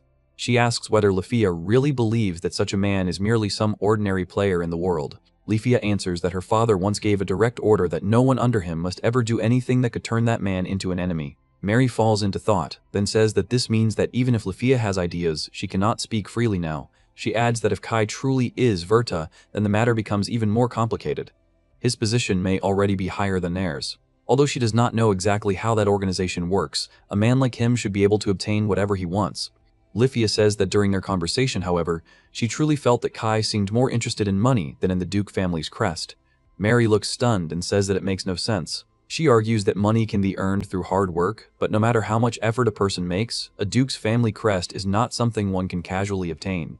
She says that such a crest is a permanent shield, a guarantee admired by everyone as long as that house continues to exist. Then she reasons that if Kai really is Verta and already has imperial support behind him, it may not be so strange for him to value money over that kind of protection charm. Lifia says that she believes Kai was pleased because money would allow him to help even more people in need. Mary shows a puzzled expression. Lifia continues, saying that if someone were troubled by money, receiving a villa would naturally bring overwhelming joy, but a person who could not even afford such excellent equipment would never be able to buy it on his own. Mary nods and says that she understands. From that, she concludes that their side should also prepare a more generous reward. Then Lifia turns and teases her, saying that she is certain Kai is exactly Mary's type. Mary's face turns bright red as she protests and demands to know where Lifia even heard such nonsense. She says that Nina has already said the same thing. Lifia lets out a light laugh and says that Nina is truly sharp. Mary points at her and says that Lifia has no right to laugh because she's the one radiating obvious affection for him. She warns that if Lifia keeps pretending otherwise, she will go tell Kai directly that Lifia has already fallen hopelessly for him. Lifia panics and shouts Mary's name. Meanwhile, Nina walks along the road and says that she is finally going to see him. She admits that she can barely wait. At first, she says, they were all flustered because they could not find him anywhere. Even with such conspicuous equipment, they still failed to track him down. She confesses that she truly feared he would be scolded for using the panacea. Karen raises one finger and says that if Nina feels guilty over something like that, Kai would surely scold her instead. She says that rather than worrying about him, Kai would want her to use her newly regained freedom to do all the things she could not do before and enjoy them fully. Nina looks surprised and asks whether Kai truly said that. Then she thanks Karen and says that hearing this makes her feel much better. Karen continues and says that Kai also mentioned that even if he really were scolded, he would never regret his choice. She adds that Kai sounded like someone who deeply dislikes being lectured. Perhaps, she speculates, he disobeyed a superior's order, or perhaps he already knew that doing so would not cause any real trouble. Since he has surely built up many merits, the organization probably would not want to lose him. Nina touches her cheek and says that this truly sounds like him. She says that he seems like the kind of person who would never bow his head when he knows he is doing the right thing. Then she asks whether Karen knows how long Kai plans to remain in town. Karen spreads her hands and says that Kai mentioned he still has matters to handle, so he intends to stay a while longer. She says that he truly seemed busy. Her sister even invited him to dinner at their home to thank him, but he refused because he still had things he absolutely needed to do. Karen wonders whether he is somewhere helping others or patrolling the town. Nina lowers her head and says that at night, that black armor really does help him disappear. She adds that it makes him seem even more impressive. Karen leans closer and says that since Nina is so invested, she will share some good news. She tells her that Kai often comes to the inn for lunch and enjoys simple everyday food. Nina instantly leaps to her feet. From behind her, Karen calls out and asks whether she is seriously planning to go right now. Blushing, Nina replies that of course she is not. She says that she should at least thank him properly first. Karen remains on the bench and asks whether Nina plans to leave her behind. At that same time, Kai is walking through the street and stops before a tavern. Inside, Nina asks the innkeeper what time that gentleman usually arrives. The innkeeper stammers awkwardly. Nina, using a firmer tone, apologizes but says that she absolutely must ask him to reveal that information. The innkeeper breaks into a cold sweat and hurriedly says that Kai usually comes around this exact time. Standing outside the door, Kai thinks that the innkeeper sounds as though he is being tortured. He tells himself that he only came for a meal. Nina continues by asking what Kai usually orders. The innkeeper says that there is no fixed menu because Kai always adds things according to his mood. Nina asks what Kai ate most recently. The innkeeper points to yesterday's order and says that Kai had that. Nina nods and asks for the exact same thing. The innkeeper quickly agrees. From outside, Kai watches the scene and thinks that he had no idea the innkeeper's voice could go that high. He notes that one of the girls looks gentle enough, but the other seems rather troublesome. He thinks it may be wiser not to go in today. Yet pretending not to notice would make him feel like a terrible person, especially since she once helped him too. In the end, he decides to enter first. He reasons that once other customers start arriving, the atmosphere may calm down. If he acts as though he noticed nothing, perhaps he can avoid getting dragged into trouble. But then he wonders why everything suddenly became so quiet at the worst possible moment. A helmeted nun assists Nina and tells her to hold her posture. Nina, red-faced, responds that she understands. The innkeeper looks toward Kai with desperate gratitude, as though silently thanking him. Kai says with some confusion that he would like to order food. Nina grows slightly nervous as she looks at him and asks whether he remembers her. Kai replies that of course he does, and says that he is glad to see that she is safe and well. Nina grips the pendant at her chest and says that she is equally glad to see that he is healthy. Kai glances toward the innkeeper who is hiding behind the door and then addresses Nina's guard. He says that he understands the man has a status and duties to consider, but because Nina herself requested that the innkeeper stay quiet, he asks the guard to overlook what happened earlier. Nina's bodyguard bows and offers a sincere apology, saying that he had been rude. The innkeeper quickly waves his hands and says that it is nothing at all. He even says that he ought to be grateful for such generosity. Kai looks back at Nina and says that she seems completely different from before, even down to her clothes. He admits that he did not recognize her at first. Nina shows off her nun's habit and asks whether it suits her. Kai replies that it will suit her even better once she grows a little older. Nina beams and thanks him warmly. Looking at her sleeves, Kai says that he truly never expected her to be a member of the Holy Church. Nina smiles. Kai gestures toward his own eyes and asks about her sight since that day. Seeing the lively energy in the girl before him, Kai realizes that she truly is fine now, and he quietly says that this is a great relief. Nina lowers her head and softly says that she is now happier than anyone. For years, she says, she could not clearly see the faces of her own family. Kai answers helplessly that she should not suddenly bring up something so heavy. Blushing, Nina apologizes. Kai tells her that for now she should simply lift her head and enjoy life from this point on. Otherwise, he says, using that medicine on her would have had no meaning. Nina smiles and says that she understands and will do her best. The innkeeper arrives with the dishes and says that he apologizes for the wait. Nina says that she wanted to eat the same meal as Kai, and that was the very reason she came that day. Kai says thoughtfully that apparently she can feel that way too. Nina nods and says yes. Kai adds that if she cannot finish the food, he and her guard will help her deal with it. Nina smiles and thanks him. Kai then asks whether the time she is allowed to be outside is limited. He says it would be a shame to let freshly prepared food go cold. Nina clasps her hands together and says that in that case, she will begin eating. As soon as she tastes it, her face lights up with surprise, and she says that it is truly delicious. Kai spreads his hands proudly and says that he was right, because the food there is excellent. The innkeeper asks in annoyance why Kai looks so proud of someone else's cooking. Kai complains about why only his own dish was plated so crudely. Then he says that he will let it slide today, considering the innkeeper nearly lost his soul from fright earlier. Nina laughs and says that Kai and the innkeeper seem genuinely close. Kai brings his hands together and says that their relationship is decent enough. The innkeeper answers with a helpless expression that Kai never once spoke of his background or revealed who he really was. He says that if he had known earlier, he would have kept his distance because dealing with someone so mysterious is exhausting. Kai suddenly realizes that the innkeeper has said too much. He turns toward Nina's guard and asks whether, just this once, the man can pretend he never heard that. The guard replies that as long as Lady Nina is not angry, he can act as though nothing happened. Nina smiles and says that she has no intention of getting angry. The innkeeper, sweating nervously, begs them to spare him. Kai finds the innkeeper's stiff reaction amusing. The innkeeper protests that this is how any normal person would react, and says that Kai is the true oddball. Nina looks at Kai and says that she has something she wants to ask. Since her time outside is limited, she hopes they can set a proper date so that she may visit him formally and offer her thanks. Nina says that she wanted to discuss a date for visiting so she could thank him properly. The moment he hears that, Jet Black freezes. Beneath the helmet, his eyes widen, and he can only stare in stunned silence before blankly reacting in confusion. Seeing the conversation turn serious, the shopkeeper awkwardly says that he should probably step away from the table for this one. Looking flustered, Kai nervously asks whether he is somehow supposed to be the one going off to visit the great cathedral or something. Nina immediately says that it is not like that at all. She explains that she and the others would, of course, come to his estate to thank him. Jet Black replies that this means she already knows where that estate is. Nina bows her head and says that if this displeases him, they will apologize properly. Behind the helmet, Kai is badly shaken. He wonders how she already has that information when he only received that villa a little while ago.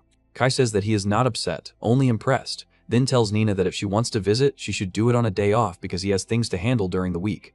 Nina says that she already knows how busy he is and suggests next Sunday around noon instead. He agrees, then asks who will be coming. Nina explains that her father and mother will come, along with her elder sister, herself, and several guards. That answer leaves him speechless. Under the helmet, he breaks into a cold sweat and thinks that Nina's family is far more powerful than he expected. Trying to salvage the situation, he asks whether he can choose who actually comes to the estate. When Nina asks what he means, he bluntly says that he would rather her parents not come. She reacts in shock, but he quickly explains that he is not looking for some stiff, formal visit and does not want to attract even more attention. From the side, the innkeeper dryly remarks on the absurdity of hearing that from a man still covered in full black armor, and Kai can only think with annoyance that the old man should give him a break. Kai continues by saying that he would honestly prefer Nina's parents to focus on their work, since it would be bad if something happened while they were away.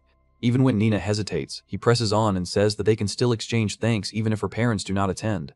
He adds that high-ranking people like them scare him and that he absolutely does not want to meet them. Nina carefully asks whether that means he does not trust things to proceed with only her sister there, but he immediately denies that with force. At that point, the masked guard calmly steps in, says that the matter is settled, and Kai tells her to pass the decision on to his superiors. The guard replies that this was her intention from the beginning and admits that the arrangement helps a lot. Seeing it resolved so neatly, Kai quietly thinks that things are going surprisingly smoothly for once. After the meal ends, Nina and her escort rise to leave. Nina politely says that they will take their leave for now and that they look forward to seeing him again soon. Kai gives a simple farewell and watches them go. The moment the door closes and the bell rings, all the tension drains out of him. He slumps with a hand on his head and lets out a long, exhausted sigh. The innkeeper returns, carrying another plate, and asks whether Kai is seriously claiming to be the tired one. He says that anyone would be worn out after dealing with that kind of group, then teasingly adds that this is rich coming from the man who had just been speaking so casually with Lady Nina. Kai gives in and says that maybe it is better to call them both tired. The innkeeper studies him and admits that he already knew Kai was no ordinary person, but never imagined he was the kind of man who could stand on equal footing with the Holy Church. Kai can only think that if that were really true, his life would be much easier. When the innkeeper notices him staring off into the distance, he says that Kai can stop pretending around him already. Kai then says that he has realized something important. Even after learning all this, he still has not changed the way he treats him at all. The innkeeper replies that acting normal around him should be better for him as well. Kai answers honestly that it really does help. The innkeeper then asks him not to sue or punish him later for saying something disrespectful to his superior. Kai says that he would never do anything like that and adds that he is in no position to throw around words like insult in the first place. He then brings up Nina's bodyguard and says that she was genuinely frightening, clearly one of those top-class elites. The innkeeper agrees at once and explains that holy guards are all elites, so of course someone in that role would be formidable. As they keep talking, Kai says that from the fragments he heard, it seems people around him already know a great deal about him now, and he admits that it would have been nice to learn that sooner. The innkeeper immediately bursts out that he should have said so earlier because he truly thought he was going to die. Kai apologizes sincerely. The innkeeper says that, even so, they really went easy on him. When Kai asks what he means by that, he explains that they never tried to crush him with status or threaten him. He says that they simply kept asking politely, and he realizes that while he was taking up Nina's already limited free time, the guards still had to make sure she ate properly and stayed on schedule. From that point of view, he says their firm attitude was only natural. The masked guard's stern behavior lingers in his mind, and the innkeeper reflects that such people show their loyalty through that very kind of discipline. Kai remarks that this sounds like a rough position for the bodyguard too, like the pain of someone stuck in the middle. He then adds that serving people in power is probably like that for anyone in such a role, and that Kai of all people should understand that better than most. The innkeeper goes on to mention that he heard Kai was the one who spoke up about public image and status when people were trying to defend someone's side. Kai admits, almost helplessly, that he does not actually understand any of that world and only said whatever sounded right at the time. Hearing that, The innkeeper says that this only proves Kai lives in a position where he does not need to worry about such things. When the innkeeper starts wondering aloud whether that means Kai is even above some major church authority, Kai immediately denies it and says the truth is the exact opposite. He says that he is so far beneath people like that he cannot even begin to grasp their world. The innkeeper finally cuts the conversation off, saying that this is enough and that the discussion is over.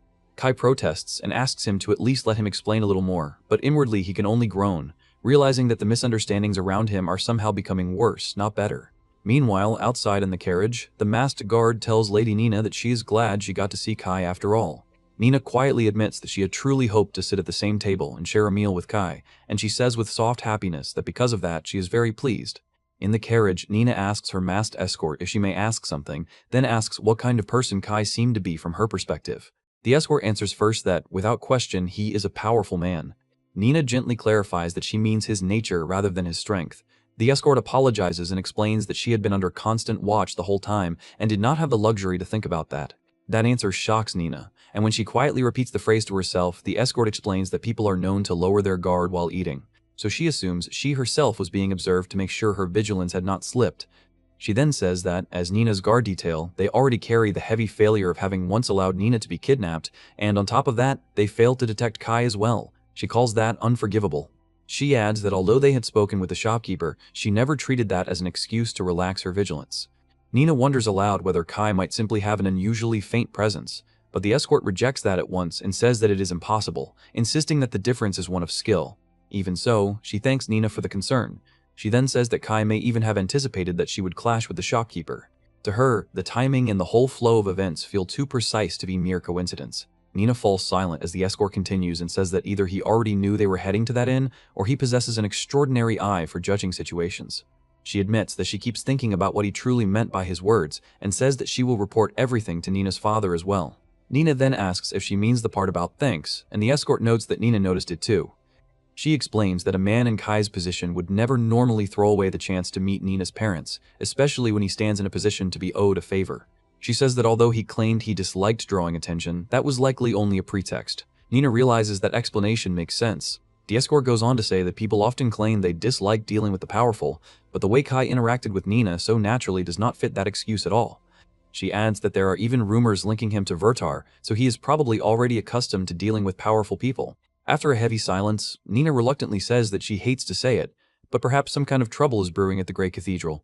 She admits that she cannot be certain, yet says that, knowing Kai, there must be an important reason behind what he said because he is not someone who would make such a request over something trivial. The escort immediately agrees and says they should consult Nina's father as soon as possible. She apologizes and asks whether she may tell the driver to hurry. Nina agrees and the carriage rushes on. Later, at the mansion, Nina's elder sister sits with her and nervously remarks that, even so, being personally requested by him still means a lot. She then blurts out, half flustered, that Kai really does have good taste. Nina notices at once that her sister's voice is shaking and quietly points it out, even noting that her legs seem to be trembling too. Embarrassed, her sister stammers that she had simply not expected him to go so far as to specifically say that he did not want their parents coming along just to offer thanks.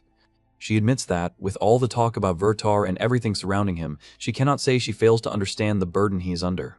Nina gently says that it will be fine and reassures her sister that Kai is truly a wonderful person. She adds that he is generous as her sister herself. That makes her think that perhaps going to see him as her usual self would be fair enough after all. Nina answers that it would probably be fine, but her sister immediately recoils in alarm at the thought. Nina, confused, says that it is much easier to simply be oneself. Yet her sister counters that good impressions usually come from the polished version of a person and notes to herself that it is that refined version that usually wins admiration. Nina warmly replies that she prefers the real her better. Her sister is moved by that and says she will take those words to heart. As their talk continues, the elder sister reflects that Kai truly is incredible. She says that he managed to be the very first to notice suspicious movements around the inn and always stayed one step ahead in Aldea. Based on how busy he seemed, she believes he must have been investigating all sorts of things behind the scenes. Nina wonders how he even gathers information like that, but her sister answers that it is definitely better for them not to know. To her, that kind of matter is obviously top secret. She warns that if they dig into it, there is a chance he might start viewing them as enemies, and in the worst case, he could decide they are not worth the trouble and cut ties with them completely. Her thoughts grow darker as she concludes that, however one looks at it, Kai is a complete monster in the most overwhelming sense. She even says that, for all they know, he could be listening to their conversation right now. Nina tries to brush that off and says that there are guards at the entrance, so there is no way something like that could happen. But at that exact moment, both of them hear footsteps from above. The sound seems to come from the ceiling itself. Nina stiffens and nervously calls to her sister. Her sister forces a shaky smile and says that it must be some kind of animal, reminding Nina that there was once a time when an animal got onto the roof, so it is probably just that again. Even then, Nina cannot fully settle down. She thinks that, with the timing being what it is, the whole thing still feels a little too strange. Even so, her thoughts drift back to Kai, and she quietly reflects that he really is kind. She imagines that he might even be watching over them just in case something happened. But when she looks toward the entrance and remembers that guards are posted at the main gate, she realizes how impossible that should be and falls silent. And then, the promised day arrives. Kai visits the inn again. The innkeeper says that if he were in Kai's position, he would never have had the time to go out like this so calmly. Anyone in his place would have been running through the entire meeting in their head without stopping. After saying that he gets that feeling, Kai thanks the innkeeper for the meal. Inwardly, he reminds himself that today the ruling Onsage household of the Holy Church is coming to see him. He reassures himself that he at least succeeded in keeping Nina's powerful parents from attending, and he tells himself that he has already rehearsed the first meeting in his head perfectly. Even so, one thing still worries him. He admits to himself that the real problem will be speaking with Nina's sister for the first time. To comfort himself, he decides that if things become difficult, he will just leave everything to Nina. Feeling satisfied with that idea, he praises his own plan as perfect. With one hand on his head, he says that the real reason he came to see the innkeeper on such an important day is that something has been bothering him. The innkeeper notices and asks whether something is on his mind.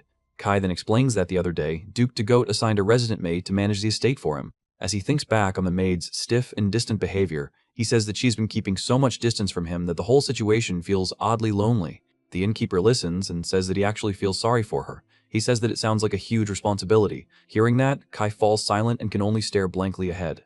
Kai thinks that after getting scolded by Nina's bodyguard, the shopkeeper probably no longer pities him. As he looks around, he notices the place has become much busier and says that there seem to be more staff now too. The shopkeeper cheerfully answers that it is all thanks to him. He explains that after Kai started eating there and Lady Nina came as well, word spread through town and now everyone wants to eat what Lady Nina ate. Kai reflects that Nina really is that popular. The shopkeeper adds that ever since she regained her sight, she has been showing herself in public more often, and with looks like hers, that kind of attention is only natural. Kai quietly agrees and thinks that, even though she is still young, anyone can tell she will become a true beauty. The shopkeeper then remembers that he has something else for Kai, and asks whether he has heard about the new religious group that suddenly appeared and started picking a fight with the Holy Church Nina serves. The moment he hears that, Kai realizes this must have been the information the man had been lining up ahead of time, and he thinks that it sounds like a matter on a very large scale. He asks whether the rumor came from a customer. The shopkeeper says that it did, then explains that people are spreading stories that archbishops and bishops are doing evil things. He adds that they are feeding nonsense to believers to stir up division inside the Holy Church, and he says it is clearly meant to weaken the Onsage family's influence. Kai thinks that being tied to power must be exhausting if it always drags a person into trouble like this. The innkeeper then says that the Kai's reaction makes sense because there is no way he did not already know the kind of things even he can pick up. Kai asks what he would have done if he had claimed not to know. The innkeeper says that he would probably just have given him one of those vague, agreeable answers. Kai asks what that is supposed to mean, then turns back to the rumor and says that the Holy Church should be able to handle something like this. In his mind, he reasons that they are not the sort to sit still without countermeasures, nor would they allow their prestige to crumble so easily. The shopkeeper says that he would like to believe that too, but the situation sounds genuinely messy. He points out that for something that appeared out of nowhere, it has gained a lot of momentum. Kai brushes it off and says that it will be fine in the end because the Holy Church still has power and fame. Then the innkeeper eyes Kai and asks whether he has already been pulling strings behind the scenes himself. Kai denies it, but the innkeeper's expression makes Kai ask what that look is supposed to mean. The shopkeeper replies that he simply does not buy Kai's innocent act. Kai laughs awkwardly and says that, either way, he learned some very useful things. He then decides that he should ask Nina about it too, and see what she knows. The shopkeeper tells him that this is probably for the best, since people like them would be more willing to speak to Kai than to him. He adds that they do not trust him that much. Then, he says that today's bill will be 10,000 regel, including an information fee. The innkeeper protests and says that Kai is being ridiculous because he only repeated things Kai probably already knew. And since Kai brought Lady Nina there, his meals will be on the house for a while. Startled, Kai asks whether he is serious. The shopkeeper warmly tells him not to be shy and to come by again. Kai gratefully says that it helps a lot. As he leaves, he thinks that, just as expected, doing good really does bring good back in return. When the day of Nina's visit comes, the resident maid greets him. The maid asks whether he really needs to wear the armor when meeting Lady Nina and her elder sister. Kai answers that it is just in case, because a person never knows what might happen. The maid then says that even if a fight did break out, he is said to be stronger barehanded anyway. That makes Kai freeze. He immediately asks where that information came from. The maid calmly says that it came from Lord Degote and adds that the matter is strictly internal, so there is no need to worry about it spreading. Kai inwardly relaxes and thinks that it was a good thing he kept the armor on, since no one can see his face. At the same time, he admits to himself that this maid has lately become someone who scares him a little. Trying to move things along, Kai awkwardly asks whether the maid will be the one showing Nina and the others around. The maid says that he can leave that to her and asks where they should be escorted first. Kai inwardly complains that being put on the spot like that only makes things harder, then suggests either the study or the drawing room. The maid says there is no issue with either, so Kai chooses the study. While watching her, he quietly thinks that he truly envies how calm and composed she seems. The matter of the accompanying guards then comes up. The maid says that the guards will most likely enter with Nina's party as well and asks what should be done about that. After thinking for a moment, Kai says that it may be better to have them wait somewhere outside the study because he would rather not hold a meeting under their constant gaze. The maid says that should be fine. Kai then adds that the guards can simply do as they like around the mansion since they would probably just get bored anyway. That suggestion clearly surprises the maid and she asks whether Kai is sure about it. Kai asks whether that would be a problem. The maid answers that it would not, and says that as long as Kai is fine with it, there is no issue. Seeing that reaction, Kai notices that the maid seems shaken and quietly hopes that it is not a bad sign. While waiting for Nina and her sister to arrive, Kai says that he has been thinking of sharing some of the treats Karen brought when she delivered the family seal, then asks the maid whether she thought they were good. The maid is caught off guard and asks what he means, but after a moment she says that she does not see any problem with it. Kai immediately agrees and then asks how much a box of those sweets costs, since he wants to buy them again. The maid says that she is not certain of the exact price, but estimates around 50,000 regal. That number hits him like a shock, and he stares in disbelief at the thought of 50,000 regal spent on sweets. Still rattled, he asks about the ring with the gem that he was given as well. The maid says that she does not know the exact price of that either, but estimates somewhere between 5 and 10 million regal. Kai can only fall silent at that answer. Seeing his reaction, the maid asks whether he finds the reward insufficient and says that, if he wishes, she can subtly pass that concern along to the Duke. Kai hurriedly denies it and says that it is nothing like that at all. He explains that what overwhelms him is the thought of people giving away things that expensive so casually, and he inwardly wonders whether he really comes across as someone that greedy. The maid reassures him that he does not, and explains that Lord Degote simply told her to contact him immediately if anything came up. Kai then reflects that Lord Degote really does have a great deal to worry about. The maid says that this is simply how a noble keeps his honor straight. After that, Kai suddenly asks whether there is anything the maid herself wants. When she reacts in confusion, he says that he would feel bad just receiving things all the time and wants to give something back to her too. The maid gently protests that she is merely an employee and that Lord Degote already compensates her more than fairly, so he should not trouble himself over her. Kai steps closer, tells her not to be so stiff, and asks her to simply tell him what she likes. After hesitating, the maid quietly admits that she happens to like sweets. Kai brightens and says that sweets are easy enough, so next time he will bring her plenty. She gratefully accepts. He then tells her that he has things to do in the study, so she should just stick to the plan once the guests arrive. The maid says that she understands. As Kai walks off, the maid thinks that she should inform Lord Degote about this too. At the same time, she reflects that Kai's casual, almost too direct way of speaking is exactly the sort of thing she would expect from someone tied to Vertar. Before long, the visit begins. The maid welcomes Lady Marie and Lady Nina and thanks them for coming despite their busy schedules. As the guests are led inside, Nina's bodyguard says that she had not expected to find the maid still serving there. She reveals that when the villa was gifted away, she thought she might lose her position, but that gentleman considered her circumstances. The bodyguard repeats that point in surprise, and the maid says that, knowing Kai, he could easily have assigned someone much more capable in her place. She adds that she has never met Kai's former staff or had any direct dealings with him, so she would not have any basis for judging her own abilities by comparison anyway. The bodyguard reminds her that they are supposed to be talking about him, not her. The maid agrees and says that if they keep going like this, they will only run in circles. The bodyguard agrees as well. Together, they conclude that Kai is a secretive man who gives very little away, and that the people around him have already been told not to pry too deeply into him. As they continue walking, the bodyguard says that it still must be difficult having a man like that as master of the house.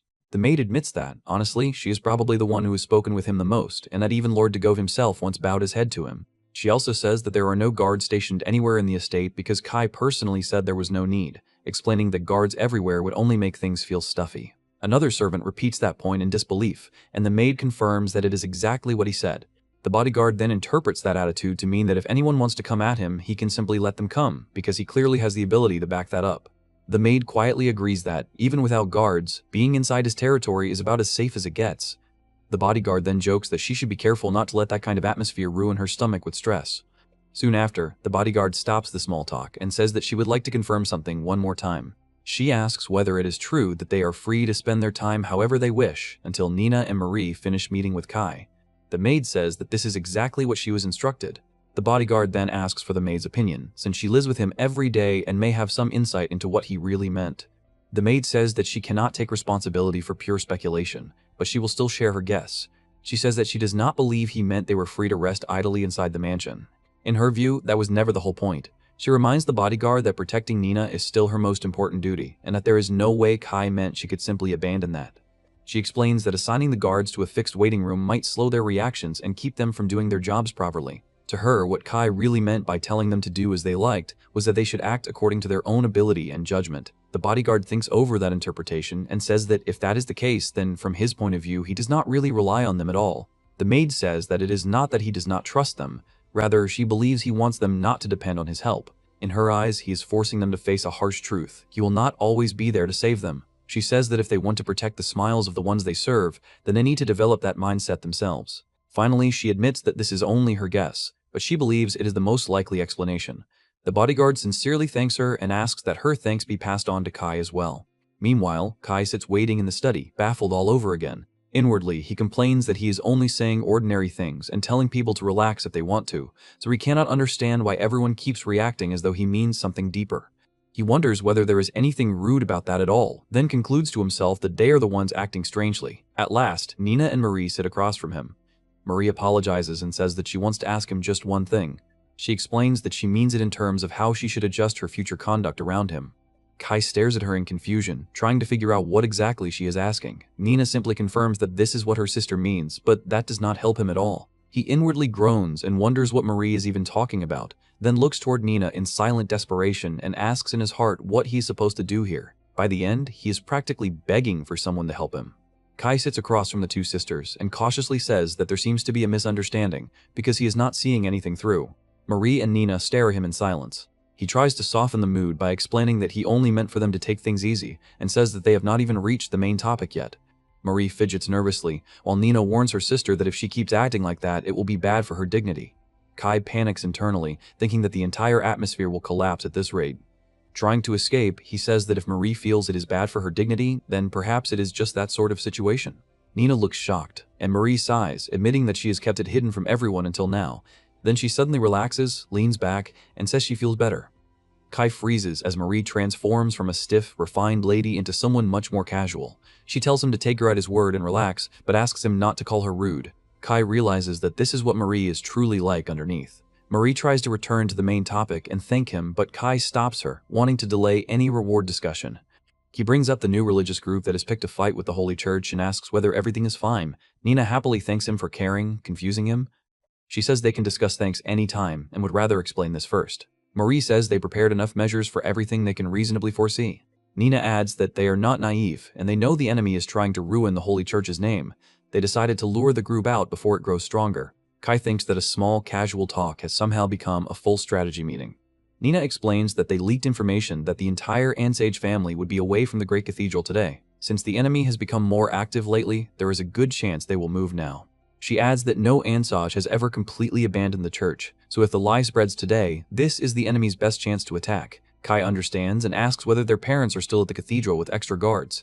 Nina confirms it. He says they will probably be fine. With that preparation, even if the enemy does not move today, staying on guard should get them through it. He adds that anyone doing bad things always pays eventually, then asks them to tell their parents thanks for all their hard work. Marie and Nina go silent, stunned by the casual praise. Marie repeats his words awkwardly, and Nina does the same. Kai smiles and says they only need to pass the message along. Meanwhile, at the cathedral, exhausted church members sit slumped on the floor. They worry that if they do not show their faces, their reputation may suffer further, but they admit they have decided to trust his words. A senior churchman also says they understand they must wait. One man clenches his fist, thinking it is ridiculous. He believes no one could see that far ahead, and that such a person should not exist. Yet this mysterious Kai only appeared recently, making him even more uneasy. At the Great Cathedral, several guards remain posted near the entrance, tense but doubtful. One of them wonders how Kai could possibly have obtained so much information, violently insists that the man is only saying things that sound plausible and obvious. Time passes inside the quiet cathedral. The skeptical guard stands alone in the bright hall and thinks that nothing is going to happen. To him, sitting there is a complete waste of time. His frustration grows until he can only think that the whole situation is nonsense. 1 hour later, nothing has changed. He watches the other guards remain in position and thinks that this is exactly how it always goes. He believes they should stop wasting time and return to their real duties. Another half hour passes. He paces with irritation, thinking that enough is enough and that there is no longer any point in continuing. 2 hours later, Nina's parents remain calm. Her father reviews documents, and her mother quietly drinks tea, but the guard's patience finally breaks. He clenches his teeth and thinks they are done there, that the whole matter is pointless and should be ended. At that moment, a man bursts in with an urgent report. The guard spins around in shock as he announces that they have received word that the new religious group is approaching the cathedral while carrying placards. He warns that they may be planning a demonstration at the entrance, or even trying to seize the building. The atmosphere changes instantly. Nina's father rises, grabs the report, and orders the first and second security units to move from the rear exit to the right side of the entrance. He then commands the third and fourth units to move to the left side immediately, saying that the enemy are the ones responsible for all the shameful acts, and that not a single one must be allowed to escape. He raises his voice and orders everyone available inside the cathedral to assemble at the entrance at once. He declares that they will stand before the attackers and publicly refute every one of their claims, making everyone present their witnesses. The guards answer in unison. The skeptical guard stands frozen as the others rush past him. His face goes pale and he realizes that everything Kai predicted has come true. Meanwhile, at Kai's mansion, he sits across from Nina and Marie with piles of treasure displayed between them. He struggles to speak, then says that it is difficult to put into words, but he truly does not need this much as a reward. Nina immediately begs him not to say that and asks him to accept it. Marie adds that if he refuses, it will put them in a difficult position as well. Kai stiffens and thinks that their situation puts him in a difficult position too. When the sisters bow and plead with him, he becomes even more flustered. Marie watches him and realizes that he truly has no intention of taking everything. Remembering what Lifia said, she thinks that this kind of attitude is almost frightening. Marie also thinks that he risked himself to save Nina, yet still acts as if the reward is too much. She cannot understand how he can be so indifferent about it. Kai leans back against a large chest, overwhelmed. He says that he really cannot accept all of it because it is simply too much. Then he points toward one chest of gold and one sealed item, saying that what he can accept is only those two things. He insists that he cannot take anything else, because receiving too much genuinely scares him. Nina and Marie fall silent in shock, unable to understand him. After a pause, Kai changes the topic slightly and asks Nina whether, even after giving all of this, her parents still plan to visit him again to offer thanks. Nina answers that they do and that it has already been decided. Kai visibly panics. Marie notices his reaction and wonders whether he has started to lose composure. She asks herself if there is some problem with their parents coming. Kai lowers his guard enough to speak more seriously and says that he wants to make two things clear. First, he says that this reward is already more than enough thanks. Second, he cannot accept any more favors on top of it. In other words, there is no need for their parents to come. The sisters hesitate. Kai continues, saying that he understands they may want to handle appearances, positions, and proper courtesy, but he does not intend to accept any more thanks. Because of that, he believes their parents should focus on their other priorities. Marie repeats the idea of other priorities with confusion. Kai explains that their parents are not the kind of people who can afford to waste time. He says they must have things they should be doing, though inwardly he admits he has no idea what those things are. Nina and Marie stare at him, both wondering what kind of person he truly is. Kai continues that if their visit is only going to become a wasted trip, he would rather they spend that time on something that helps the town more. He says that the reason he is not accepting all the money is because he is sure it would be better used elsewhere than spent on him. He adds that the more meaningfully they use it, the more it counts as thanks to him. If the Holy Church grows stronger, then the protection he receives from their seal becomes stronger too. The sisters fall into blank silence, stunned by the way he turns a reward for himself into something that benefits others. After a moment, Marie lowers her gaze and says that she understands. She promises that, in that case, they will put whatever he returned to good use. Nina looks at her in surprise and calls out to her sister, startled by how quickly Marie accepts his words. Marie lets out a small sigh and says that it cannot be helped, because this is what Kai wants. Hearing that, Kai quietly says that this really helps. Marie then reflects that his proposal feels less like simple repayment and more like working together to make things better. In her mind, she recalls Lifia's earlier words. Lifia had said that he seemed happier about the money than the family seal, and she had guessed that he felt that way because the money would let him help more people in need. Before teasing that he was exactly Marie's type, Marie wished he would simply lend that power directly to the Holy Church. That memory makes Marie flush bright red. Embarrassed, she scolds herself internally for making everything feel strange. Then Kai says that, before they leave, there is one more thing he wants to give Nina. He reaches out and places something in her hands. Nina looks down and asks if it is a key. He confirms that it is, explaining that it is the key to this house.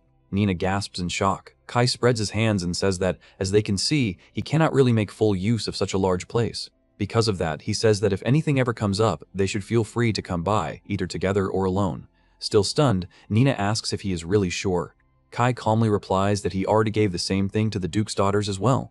He adds that they can use the place as a meeting spot or simply come by to relax. That leaves Nina speechless for a moment, but then she overflows with gratitude and thanks him enthusiastically. Watching this, Marie is left dumbfounded. She thinks that even if he has too much space, giving away keys so casually is unbelievable. She also suspects that if Lafia truly received a spare key too, then she probably kept it secret from everyone. While Nina is still overwhelmed, Kai turns toward Marie and calls her name. Startled, she responds nervously. He then speaks more gently and says that she really does not need to hold herself back there. He tells her to relax, adding that he actually prefers her the way she is now. That catches Marie completely off guard. She stammers out a shy thanks, while inwardly panicking and wondering why he would suddenly say something like that. Nina immediately beams and says that it is wonderful for her sister. Flustered, Marie hurriedly tells Nina to be quiet. Soon after, the sisters leave the mansion. Standing before their carriage, they politely thank the maid for everything that day. The maid bows deeply and tells them to travel home safely. She watches the carriage roll away, then turns back inside. As she walks the corridor, she thinks that a place like this is normally the sort of place she would never want to be involved with. Still, she reminds herself that this concerns a man who left even Lord de Goat at his wit's end, so she cannot afford even the slightest mistake. After steadying herself, she knocks and asks to come in. Kai permits it. She enters and says that she hopes the meeting went well, then informs him that Lady Marie and Lady Nina have departed. He thanks her for going out of her way to tell him. Looking at him, the maid thinks that he seems a little worn out, though she wonders if that is only her imagination. She then asks whether he kept that armor on for the entire conversation. Kai replies that he did and says that he needed it. The maid says only that she understands, though inwardly she thinks that if she were a little smarter, she might be able to grasp exactly what he meant by needing it. Kai then casually mentions that he gave both of them keys to the house as well, telling her that if they happen to drop by, she can handle things from there. The maid accepts the instruction and says that she understands. He then asks whether she is not surprised. The maid answers that she is not because as the sisters were leaving, Nina was practically glowing. She says that Nina immediately inserted the key into the lock and happily opened and closed the door over and over again while Marie tried to stop her. Hearing that, Kai smiles and remarks that Nina is still very much her age in that sort of way.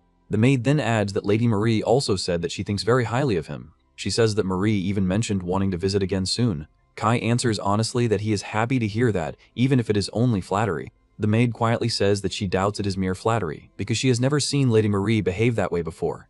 Kai considers that and guesses that perhaps Marie was simply relieved to have finally managed to complete the family's thanks, especially at her age, when she was acting as their representative. She suggests that maybe some of his words had moved her after all, but he quickly rejects that idea himself and says that there is no way. The maid gives him a suspicious look. When he notices, he questions her expression. She says that she means nothing by it. Then she explains that if he can deal with Lord de Goat so easily, it is hard not to think he could do the same with others as well. Kai only stares at her in confusion before admitting that he truly wishes he had that much composure. The maid looks at him and says that such a casual answer is exactly the proof that he does.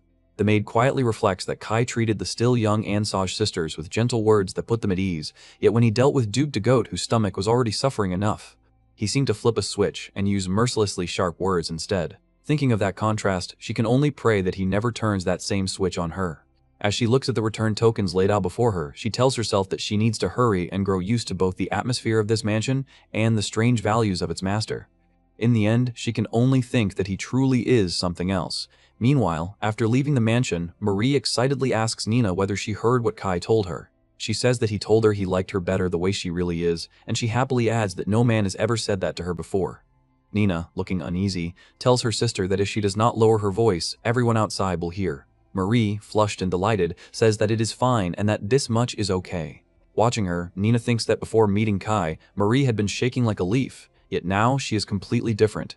Marie immediately turns that around and points out that Nina was the one who kept happily clacking the front door key over and over. After that, Marie holds out her hand and says that Nina should hand the key over so she can hold on to it instead. Nina instantly refuses. Marie tells her that this is not the time to be stubborn, but Nina insists that the key is something Kai entrusted to her. Marie lets out a sigh and says that if Nina ever loses it, she will be taking full responsibility. She warns that Nina may seem reliable, but she can be surprisingly scatterbrained. Nina falls silent, and Marie firmly adds that losing something like that would not be funny. Once she calms down, Marie admits that Kai is actually rather terrifying.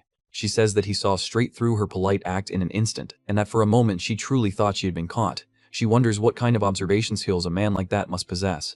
Nina reminds her that their father personally said that if it was Kai, then it would be no surprise if he saw through her. Marie says that she knows, but she had still been half convinced it could not really be true. She adds that if their father had not ordered her to comply with him if he pressured her, she would have definitely left a terrible impression as a daughter of House Ansage.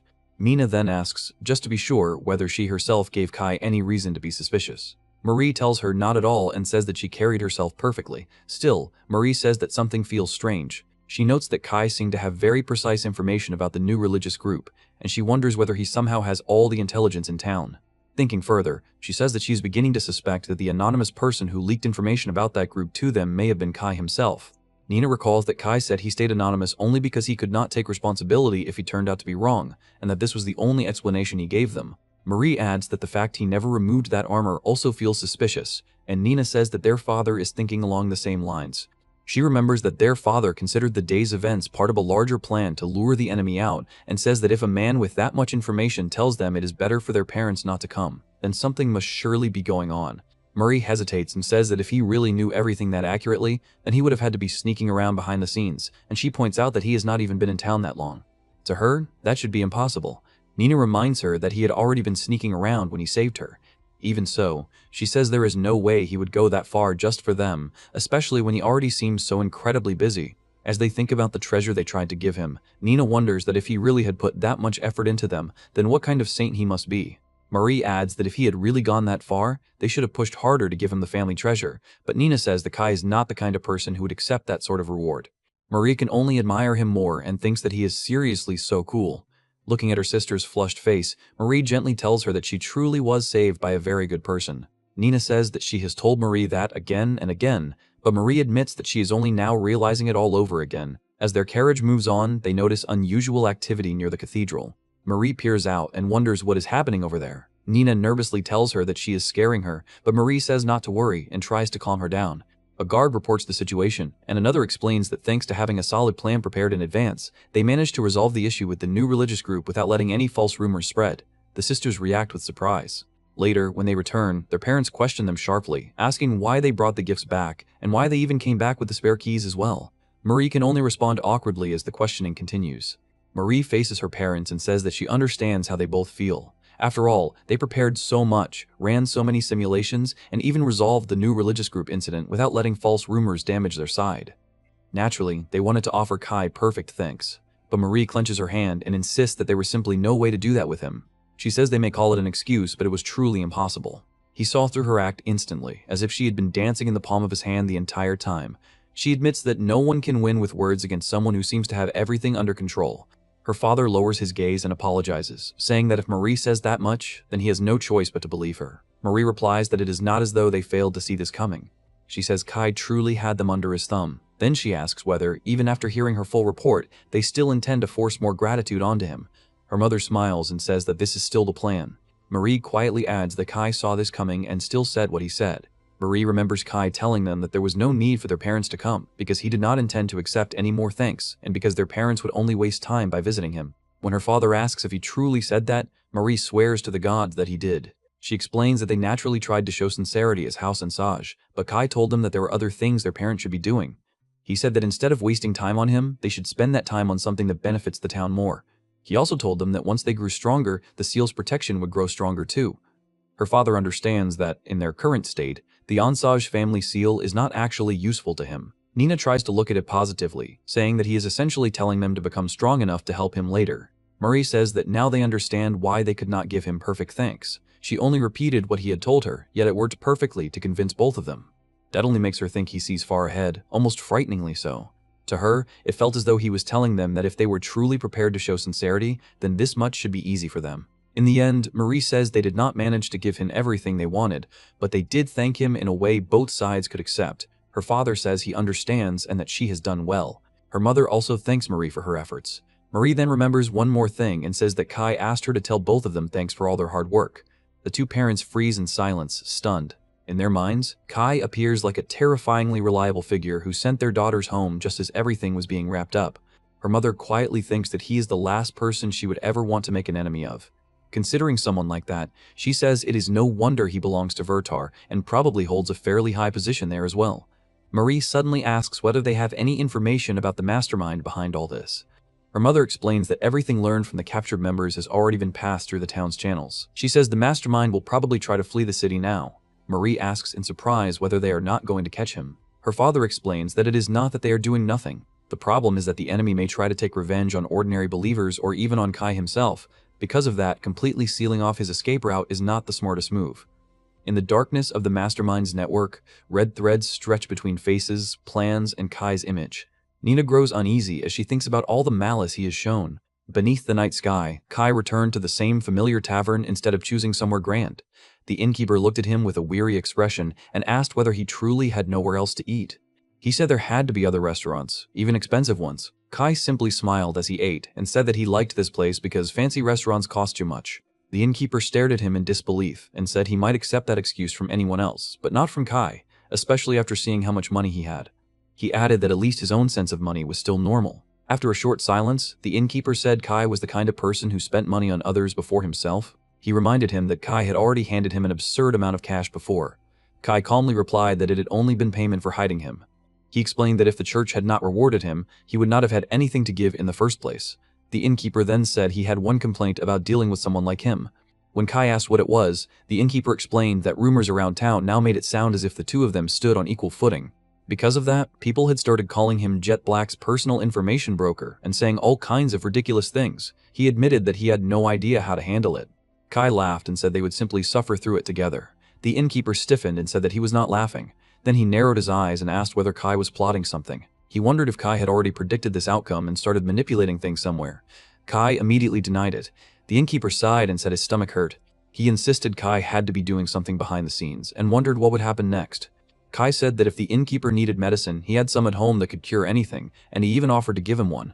He thought of the potion he had squeezed as much as possible from Darren and the others, the same one he had used on Nina's damaged eye. Kai said it was that same medicine and that he could guarantee its effect. The innkeeper turned pale and asked if Kai meant a medicine that could cure everything. He caught himself, then said that if it was the universal elixir he was imagining, there was absolutely no way Kai should waste it on a stomachache. Kai merely said that this showed how grateful he was. The innkeeper told him to stop being that grateful. When Kai asked why, the innkeeper said Kai was terrifying him. He then demanded to know why Kai still had something like that and why he carried it around. Kai answered that there was actually one more thing he wanted to give him. The innkeeper instantly panicked and begged him not to. Ignoring him, Kai placed a heavy pouch on the counter with a deep thud and said he had never properly finished thanking him for hiding him. He said that with this, everything would finally be settled. Inside the pouch was 2,030,000 Regal, and the sound of it landing was strangely horrifying. Sweating, the innkeeper said he meant no offense, but he truly could not accept it. He insisted the debt had already been repaid more than enough. Kai brought his hands together and said he understood how he felt, but then asked what the innkeeper thought would happen if he refused. The innkeeper nervously asked what would happen. Kai smiled and said that he was not the one who should answer that. Terrified by the response, the innkeeper grabbed the pouch and said he would take it because he was even more afraid of what might happen if he refused. Kai said that helped a lot, while the innkeeper hugged the heavy pouch with a deeply troubled expression. Later, as Kai drank from his mug, the innkeeper called out to him again. Kai asked what it was. The innkeeper warned him to be careful, saying Kai seemed to walk around with that kind of money far too often. Kai looked confused. The innkeeper then corrected himself and said that, in Kai's case, he would probably just beat everyone to a pulp anyway. Still puzzled, Kai left the tavern while the innkeeper waved him off. Afterward, the heavy pouch drew attention, and the innkeeper's family reacted in complete shock after realizing the absurd amount of money inside. The Holy Church had been established under the Onsage family. Over time, its influence pushed aside the older faiths their ancestors had once built. To smear and weaken the church, someone had formed a mutually beneficial connection with the crime syndicate Red Freed. In a hidden cave, members of Red Freed gathered around a map. A blond man slammed his hand down and demanded to know how their plan had failed when they had received information from Red Freed. A woman answered that everything seemed to have leaked. She explained that the church forces had apparently been waiting behind the cathedral from the very beginning. Inside the cave hideout, the group realized they had been completely outplayed. One man said the church forces had probably dragged every useful detail out of whoever they captured, and that all the pieces they had bought with money were gone as well. Another member called it the worst possible outcome and wondered where the plan had gone wrong. He insisted there was no way the Onsage family had pulled this off alone. A woman said rumors claimed a Vertar agent known as Jet Black had helped the Onsage side this time. The group immediately stiffened, and one of them panicked as he asked if she meant the same man who had destroyed Redfried's kidnapping plan. Another member explained that Redfried held a grudge against Jet Black, so they had provided the group with plenty of information this time. However, they apparently had never expected things to end this way. The blonde man grew uneasy and said something bothered him. If they had been lured out, then someone must have known their plan and also known about the information they received from Redfried. Another member accused him of suggesting that Jet Black had an informant among them, but someone else said it was going too far into paranoia. The brown-haired woman agreed that they had gathered to crush a common enemy, but the blonde man snapped that speaking that way and provoking everyone only made her sound suspicious. The tension flared, and two of them nearly clashed until another man slammed his hands together and told everyone to calm down. He said they could not allow Jet Black to turn them against one another, though he admitted he could not be completely certain either. The brown-haired woman then said she personally believed the person who truly ruined them this time was the information broker connected to Jet Black. When someone questioned her, she explained that she had heard a rumor about the owner of an inn named LD being closely tied to him. She also heard that LD had accepted thank you gifts on Jet Black's behalf. The blonde man's expression hardened as the pieces came together. He realized that if Jet Black had received information from that innkeeper and used it to help the Onsage family set the trap, then everything made sense. Another member muttered that the idea was insulting, but the group still fell into tense silence. The brown-haired woman then said that Redfried had left them one final request. Before leaving the city, they were supposed to rough up at least one person close to Jet Black and pressure him enough to divide his attention. In exchange, Redfried had promised to repay them later by helping destroy the Onsage family. One of the men clenched his teeth and admitted they had no chance against Jet Black himself, but said a mere innkeeper running a small place should be easy enough. Another member said she had a bad feeling and thought they should simply flee, but the others laughed it off, saying they were only going to cause a little trouble at night. The blonde man agreed, saying they were leaving anyway, so they might as well wreck the innkeeper first. The brown-haired woman silently thought that she wanted revenge too. Their plan had been crushed after years of preparation, and they could not let it end like this. If they earned Redfried's favor, then Redfried would bring down Onsage in their place. With their faces covered and weapons in hand, the group moved out into the night. Elsewhere, Kai walked alone through the moonlit town in his full black armor. He seriously wondered what the innkeeper's warning had meant. The innkeeper's words echoed in his mind, especially the part about being careful because he often carried that kind of money around, and the part about how Kai would probably turn the tables on anyone who tried something. Kai wondered what turning the tables even meant. Then the realization struck him, someone might actually be targeting him. If he had known that, he thought, he never would have gone out so late. He grumbled inwardly that the innkeeper should have warned him much earlier.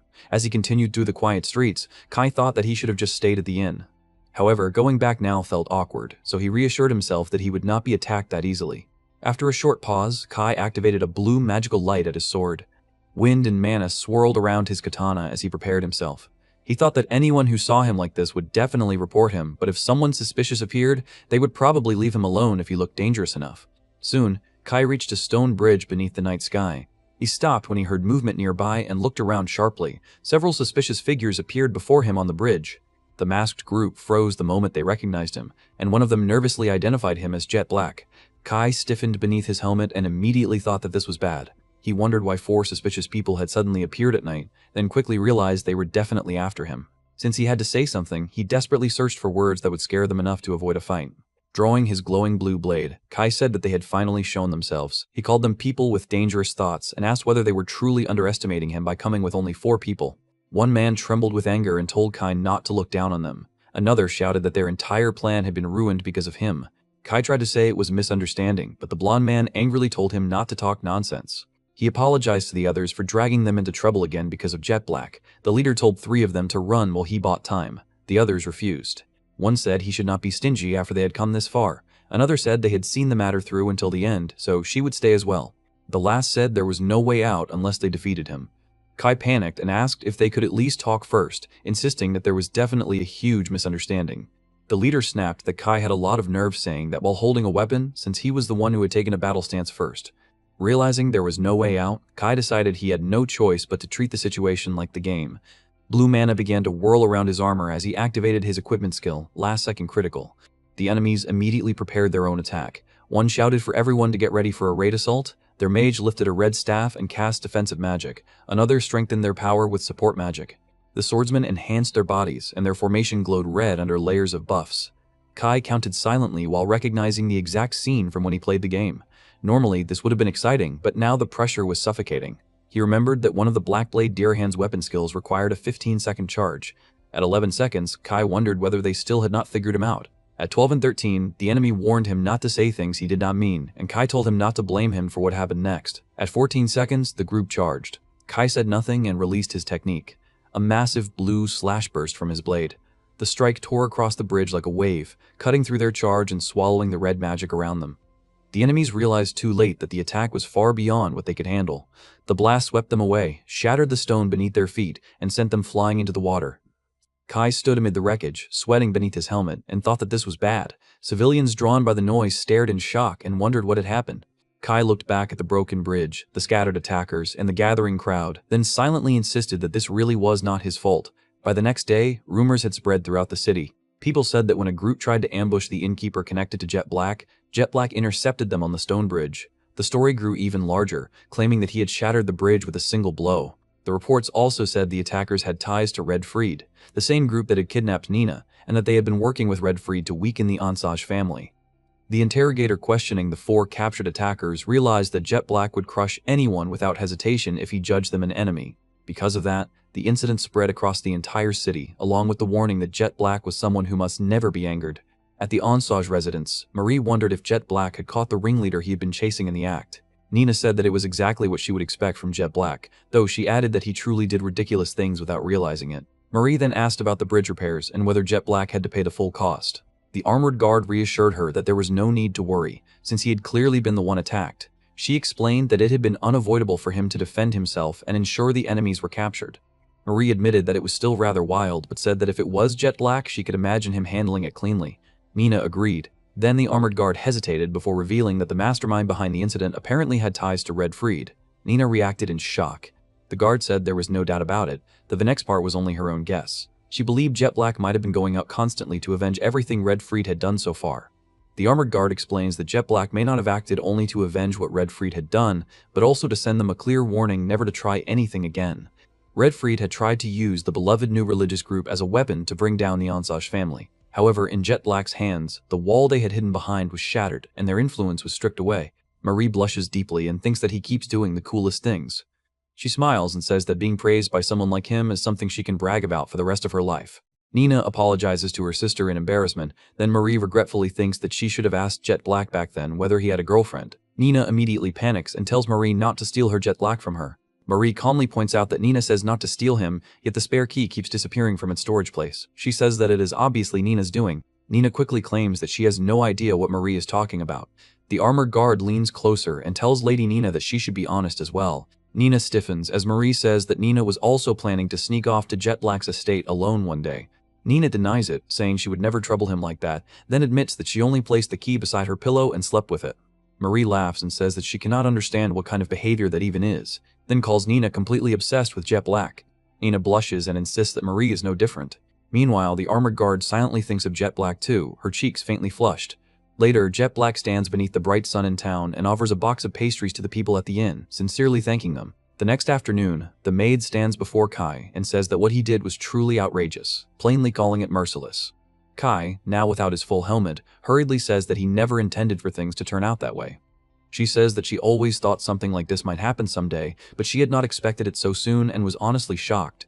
Kai hurriedly denies. Then Kai thanks her anyway, saying that all the follow-up work she handled was a great help. The maid calmly says that he also did it partly to test how well she could manage the aftermath. She explains that the bridge was not one of the city's main trade routes, so its destruction would not seriously damage the city's lifelines. Kai quickly says that was not his reason at all. The maid asks if she may ask one question. Kai asks what it is. She asks how she did and says that if there was anything lacking in her response, she would very much like to know. Kai smiles awkwardly and says that she was perfect. He adds that she never once dragged him out of his room. The maid thanks him and says that hearing that alone puts her mind at ease.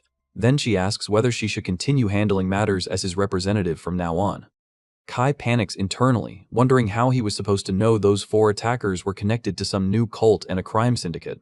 He insists in his mind that he had nothing to do with any of it and still does not understand why they came after him the previous night. Trying to change the subject, Kai asks the steward what happened with the repair costs for the bridge he destroyed. Inwardly, he admits that he could not sleep all night because he kept worrying about it. The maid tells him that he will not be required to pay for the bridge repairs. Kai asks if she is serious.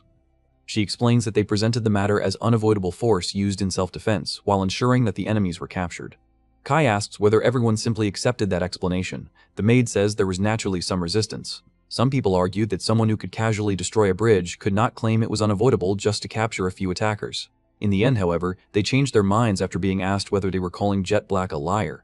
Kai says that sounds very much like intimidation. The maid insists that it was merely confirmation. Kai nervously repeats that asking people whether they are prepared to offend him is definitely intimidation. The maid repeats that it was only confirmation, and Kai can only accept it awkwardly.